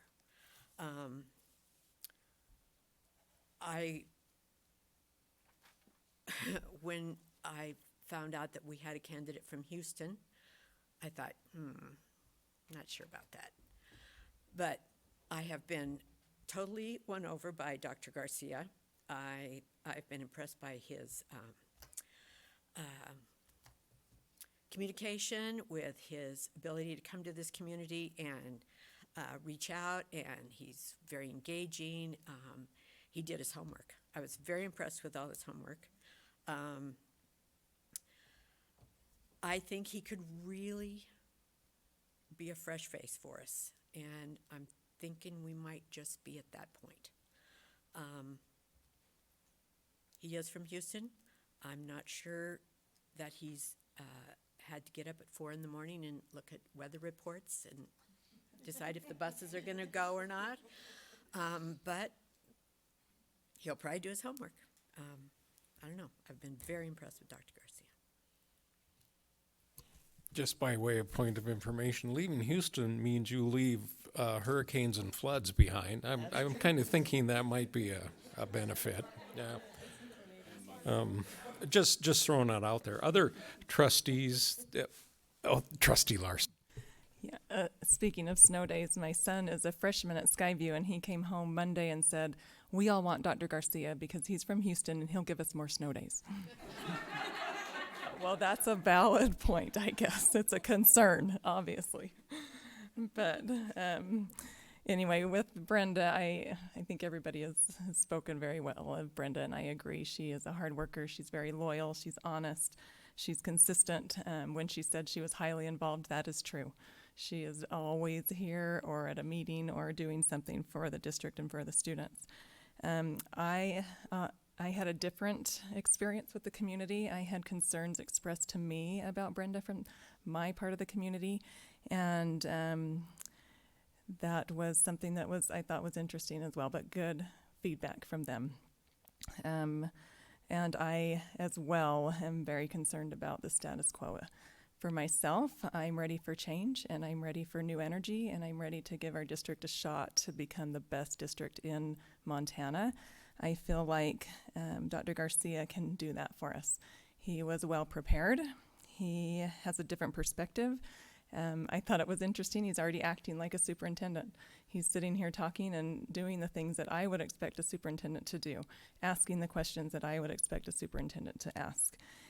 He has proven results in the district that he came from. I greatly appreciate that he's vision focused.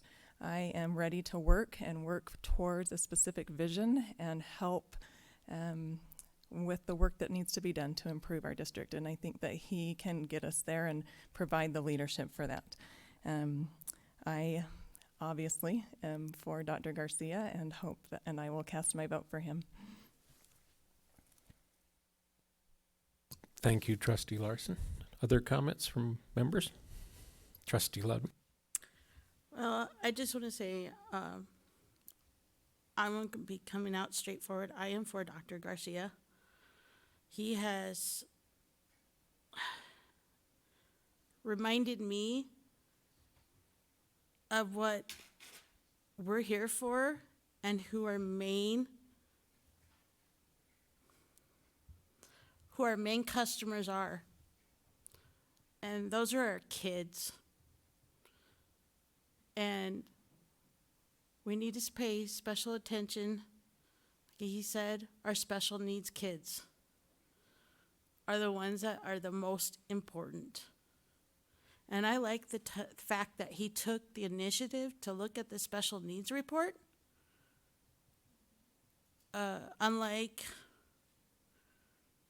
Brenda, who didn't take a deep dive into it, and she should have been worrying about that, being in the district.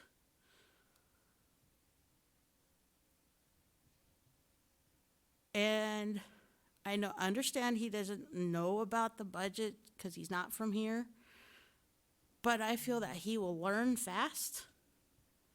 He's a fast learner. And we need some change. We need a new set of eyes. It helps when you have a new set of eyes looking at things. And it's time that we have a change. So I am for Garcia. Thank you, Trustee Ludwig. Other comments by board members?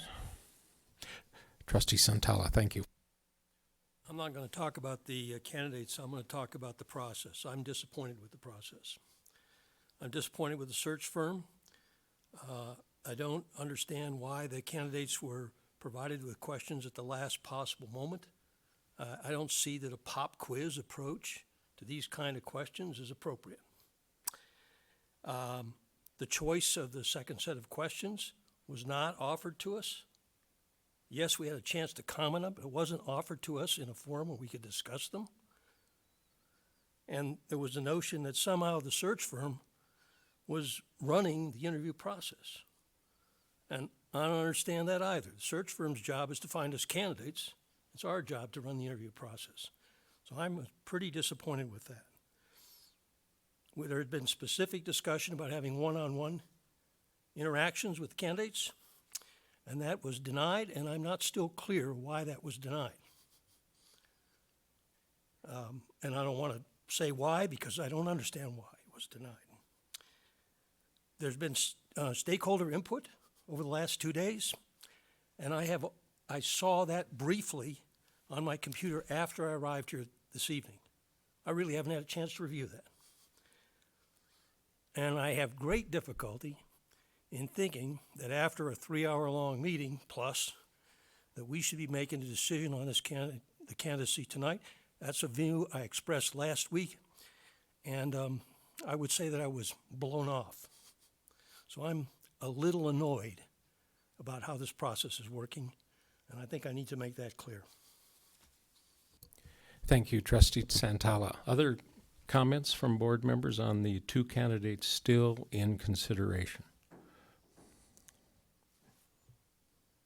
Other comments? Trustee Terakidis.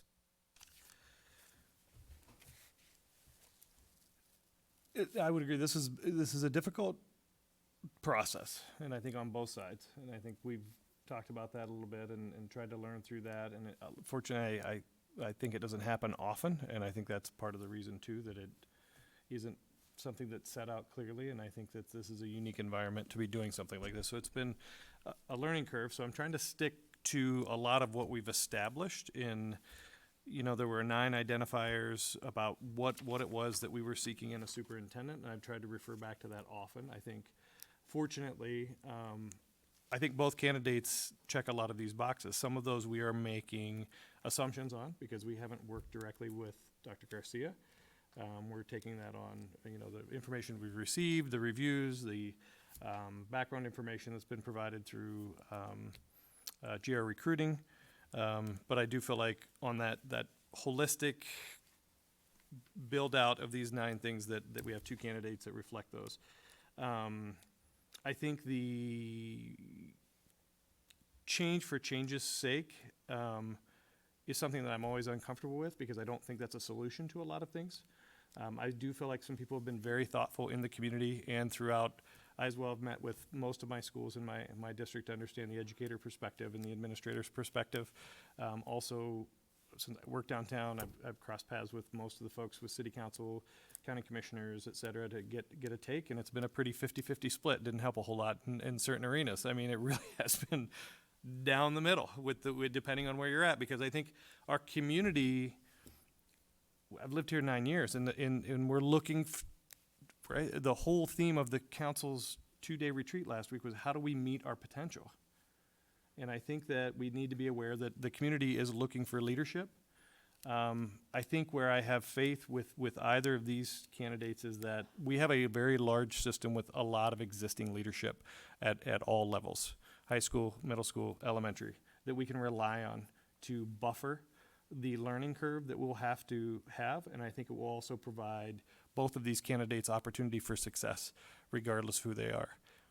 I will say that the one thing that was said, I think most consistent throughout, is that the change people are looking for is to be inspired around the efforts that we're putting forth for our kids. And I think that I'm not going to speak for the board. Speaking for myself, I think our current superintendent did an amazing job in the time that I came in, dealing with incredibly difficult times that were small in these types of meetings, and they were large with what we were dealing with in our community.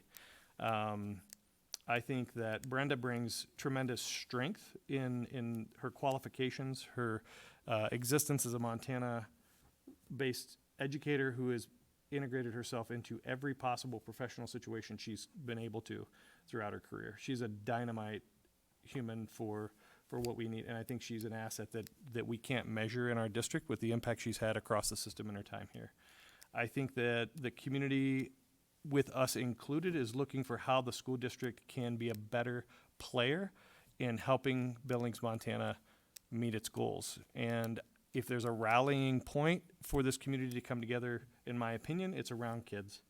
Because everybody else has got their differences, and most of those differences are being expressed either appropriately or inappropriately by the adults, and that doesn't always help. And our kids are always the fresh eyes on the world, and we need to make sure they have every opportunity. I am a little more willing to take the chance of the unknown with Dr. Garcia, because I do believe he would bring a similar level of professionalism to the position. I think it's not comparing their professional skills or where they are as professionals, in my opinion, is truly giving us an opportunity to try to go a little bit further. And I just unfortunately didn't hear how that change would happen with what we have in place. Again, it's not going to go backwards under someone like Brenda. That's just not an option for her. But are we going to get to where we can get to? I would have more confidence with trying something a little new. And somebody who's only lived here 9 years, this community has given me every opportunity as possible to get involved and be part of this community. I don't ever feel like somebody who hasn't grown up here. And I think we have a community that's open to that. We do need to be aware that he said point blank, if we are not ready for him as a challenge, do not select him. So I think it's very important for us to understand what we're getting, is that I don't think he's going to come in and start swinging and tearing things down and trying to rebuild, because he believes in a lot of what we're already doing. And I think that we need to make sure that our staff that are in place know that we support them and that this leadership needs to come in and respect what we're up to. And I think I did hear that he does, and he's very connected to understand that we put things in place that are sustainable, that are good for kids, and that are solid, as a good solid foundation. So I think our system can sustain a new outlook on education in Montana. Thank you, Trustee Tarakitis. I will join in with a couple of comments. Both of our finalists are educational leaders. Both of them are passionate. Both of them bring a love of children, which I find very attractive. For Dr. Garcia, when he mentioned that his concern would be, are we driving kids into CTA because we're not allowing them to see the bigger picture and finding choices? I thought that was powerful. I will say this for Brenda. When I was in my previous life, every issue that I dealt with Brenda was resolved. Every single one. And we worked on a lot. If we're looking at concerns, and I'm not going to call them weaknesses, I'm just going to call them concerns. I do have some concerns about hiring within a system, because when you hire from within the system, you bring advocates of that individual and you bring detractors. And because of my long tenure with this district, I think folks have been feeling a little more comfortable to tell me their concerns about Ms. Koch. But also there are folks who are comfortable enough to tell me their reasons for supporting her.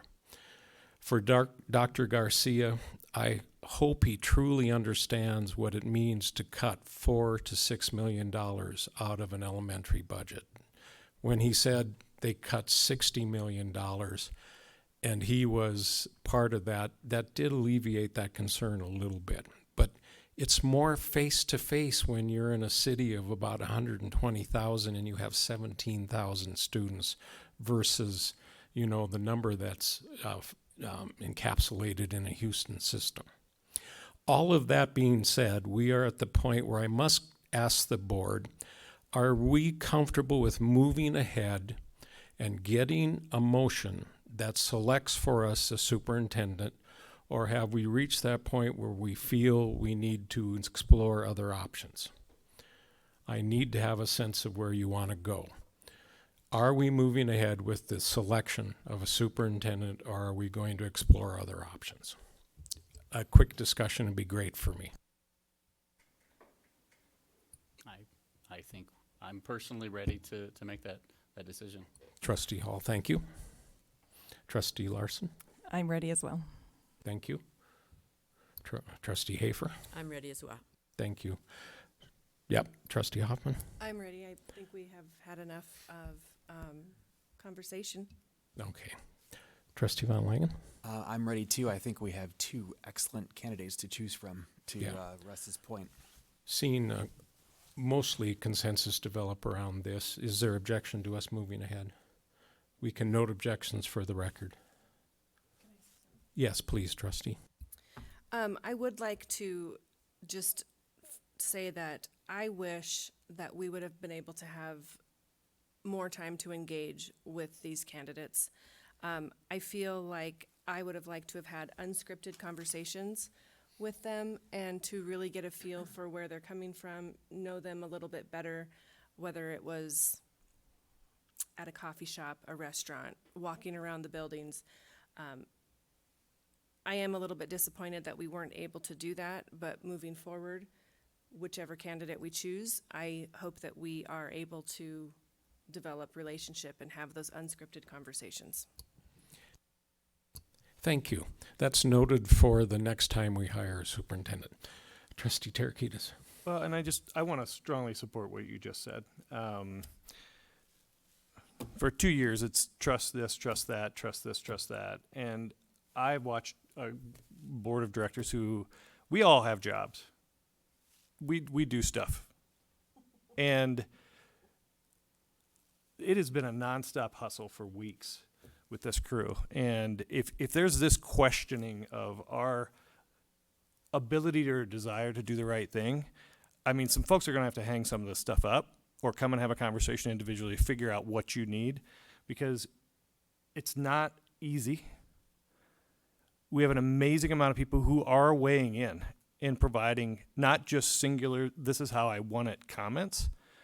And I understand that there's work to be done, but that is across the board because the work is getting done and we are trying really hard. And I'm really looking forward, as we move forward with the next elections and everything else, that we have a culture that is thoughtful about what everybody's looking for, what's best for our kids as we are parents as well. And I just am thankful to be part of what's going on here, and I'm very appreciative, but I think that it would have been nice to have some flexibility around this to feel like we've got to tiptoe around in case we're being criticized for something that is not above board. And I'm kind of getting over that part, and I would like to see some more participation from the community in the process so that it is a joint decision, because I do feel like this needs to be a joint decision, and it is. And there has been great participation in this process, and I think it's a great stepping off point for us as a school board with the community moving forward. Who we hire tonight, we are all hiring, and that needs to be the understanding that that's the case. And we need to be on the bus with this thing, not for the next 2 months, not for the next 5 months, but for the long haul to make this successful, period, for our children. Sorry to sound preachy. Thank you. Other comments? Trustee Von Langen. Thank you. I'd like to echo what Jen and what Zach said. I too would have loved to have more time to meet one-on-one and ask questions that I wasn't able to through this process. So I do feel for your concerns, Roger. And I would like, a different process, I guess, if we could have that in the future. All right. Anything else? Trustee Ludwig. Yeah, I would like to echo that myself. The last time we went through the superintendent search, of course, I was dealing through my mom's death. But meeting with one-on-one, getting to know that person individually would be a great opportunity for the next, long time down the road. Yeah, 10 years, maybe 20. So that would be a wise thing to do. Thank you. Other comments before we move into final deliberation here? Okay, here's the deal. I'm going to ask for a motion to be made. After we discuss that motion, of course, we will ask for public comment, and then we will go to the vote, which will be a roll call vote. Is everybody clear on the next few minutes? Is there a motion to be had by this board in terms of hiring a superintendent? Trustee Ludwig. I'll make the motion to hire Dr. Garcia. The motion is in order. Is there a second? I'll second it. Trustee Hafer has seconded. Trustee Ludwig, do you want to speak to your motion? I have decided it is time for me to listen to our community members, and And listening to Dr. Garcia talking about the kids, the way he loves kids, the PLCs that he was talking about.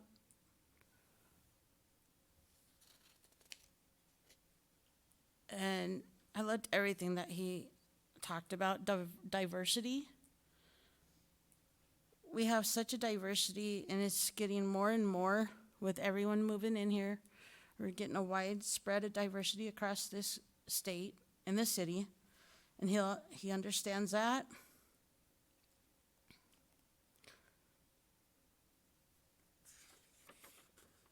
He has the knowledge. And I'll stop there. Other comments from board members? Trustee Hoff.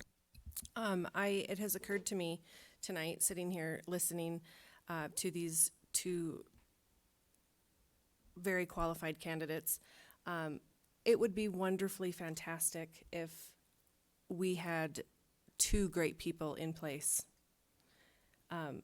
Perhaps one of them as the superintendent and the other person continuing in their role. We would be blessed and delighted to have both of them working for our students and our community. Other comments? Yeah, Trustee Tarakitis. Can I ask a structural question or I guess procedural? So we vote to offer the position. Human Resources goes through that process. Does the contract come back to us to review prior That to is that going? correct. A committee from this board with our council will sit down and negotiate the contract with the individual who's chosen. Other comments, questions? Trustee Larson. Quickly, I just would like to agree with Jen. I agree that having two dynamite people in our district leading and working together with the entire leadership team would be excellent. We would be very blessed. Other comments? Trustee Hall.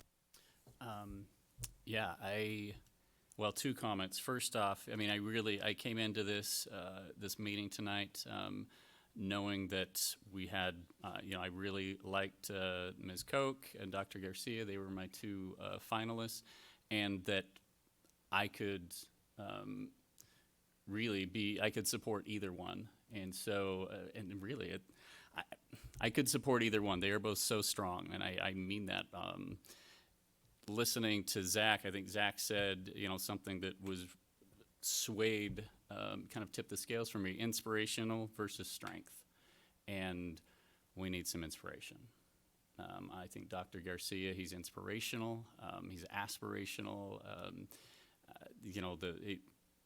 He's shown that he changed the culture. And if we can do the same thing here in Billings, I mean, my goodness, I think we can be the best district in the state, which honestly has never been a discussion in the 7 years I've been on the board. Hasn't even been a thought. We know we need to grow, we need to get better, but to be the best in the state, I don't think I've ever heard that. So that would be amazing. The second thing I'd like to say is it would be wonderful if we as a board were unanimous in our decision. I know that may not be the case, but it'd be wonderful if we were unanimous to show the superintendent, hey, you've got 100% support. And then I guess the third thing is ideally, I'll be making a motion after this that we select a second candidate. In case the first candidate chooses to withdraw, then we have a second candidate. Thank you. Other comments? Other comments before we go to the public? Other comments? All right. Mr. Van Nys, do we have any requests for public comment? Just Mr. Creedon. Are you looking for extra time? Is that okay, Chair? 3 extra minutes? No, we're going with 3 now. It's getting late. I'm tired, and I'm going to authorize 3 minutes for everybody who comes up. Okay, so I'm going to start this off by saying it's kind of difficult that you guys had the opportunity to have discussion. You brought before the mic's off. I'm holding buckets. I should just stand right. Thank you. I want you guys to know that before I even started the meeting, I went up to my trustee, Mr. Von Lang, and I told him specifically whatever he votes is the way that I'm going to go. That's my level of integrity. He's my trustee. I never voted for him because I was a trustee in the Laurel School Board before I even came over. But nonetheless, I want you guys to sit back and know and understand some items about this evening. Number one, do you guys realize that you guys eliminated one of the 3 people before you even heard from the community? That's kind of difficult. You guys had 3 people. The 9 of you removed 1 person before you even heard from the people out here. Isn't that what you guys wanted to hear from us before you guys remove a person? Interesting. Mr. Chair, there were hundreds of surveys. Are they available for the public to review before you make your final vote? That's a good question. I don't know. Craig? Have you seen all of them? Yes. But how about the public? Are they available for the public's review before you have your final vote? Are they on the website, Craig? They are not.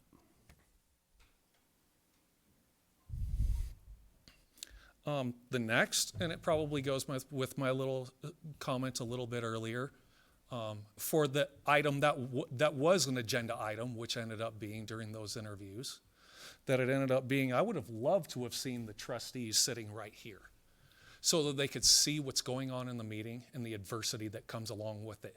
Because when they are sitting right here, because they're allowed to be sitting here, this isn't an exclusive meeting, this is an open meeting, that if they handled what they are doing right here in front of you, you could have seen their demeanor so that you could see how their demeanor is when they're sitting right there. I think it was very difficult to know that they are not in this room to see what's going on and sit through the adversity of this interview process. The very last one ends up being, you guys know that I understand the law. There's Associated Press versus Crofts. There's the Jefferson County School District and Monitor. Go ahead and go to your June 6th meeting minutes when you had training from Mr. Weldon. It will tell you that trustees always have the right to be individual members of the public. If there's 3 people on a committee, and they're up there performing their duties, and there ends up being 2 members of the board sitting in the public just watching, they're allowed to be committee members. When it come down to all the stuff over the last 2 days, any one of you could have been sitting there listening and hearing. And I did see in me going. 3 minutes, Mr. Creedon. Thank you, sir. Some of these trustees were sitting there. I did not see Mr. Santella. Thank you. Thank you. Any further comments from the public? Any further comments? We have a motion before us to vote on. The motion is to offer employment to Dr. Garcia in the position of Superintendent of Schools. Yes, please, Trustee Von Lang. Sure, just to address one thing. Once those surveys were completed by the public yesterday, the day before, during various stakeholder meetings, all of those were, I think, in real time scanned in. After certain names were redacted, they were sent to all of us to review. So I do want all of those folks to know that, firstly, I thank them for completing those surveys, the ones that did. And I did personally look at every single survey that was completed and sent to me and read through. And I appreciate that feedback. And I think most of the other trustees, if not all, probably did that as well. We wouldn't put those surveys out there if we didn't want to know what your thoughts were. We wouldn't have visited all the schools in our areas to speak with as many folks as we could if we didn't want their input. And I just wanted to put that out there. Thank you. Other comments before we move to the vote? Other comments? Seeing none, I will ask the district clerk to call the roll, and this will be a roll call vote. An affirmative vote means that we will offer Dr. Garcia the contract to be superintendent of our school district. Mr. Van Nuys? Trustee Ludwig. Aye. Trustee Tarakitis. Aye. Trustee Hall, Aye. Trustee Hafer, Aye. Trustee McCullough, Aye. Trustee Hoffman, Aye. Trustee Von Langen, Yes. Trustee Larson, Aye. Trustee Santala. Unanimous. We have unanimously voted the motion. It is, the motion passes. Trustee Hall says he is bringing a second motion to us. Yes, I would like to make a motion that we offer, that we keep. How do I make the motion? I make the motion that The motion- should Mr. Garcia, should Dr. Garcia not take employment, that we offer the position to Ms. Brenda Koch. I second. The motion is in order from Trustee Hall. Trustee Hoffman has seconded. Discussion. Yeah, Trustee Von Langen. I fully support that, Russ. I think, as I think all of you heard, Brenda's an amazing person. I think it's like 1A and 1B. I think either one of them would be fantastic superintendents. Okay.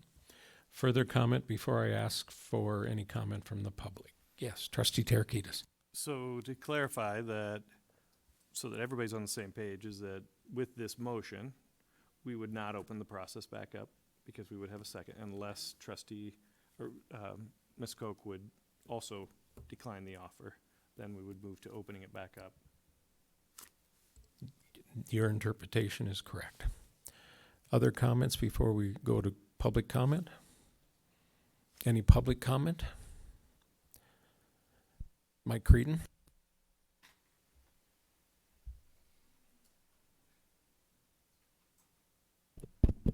Okay.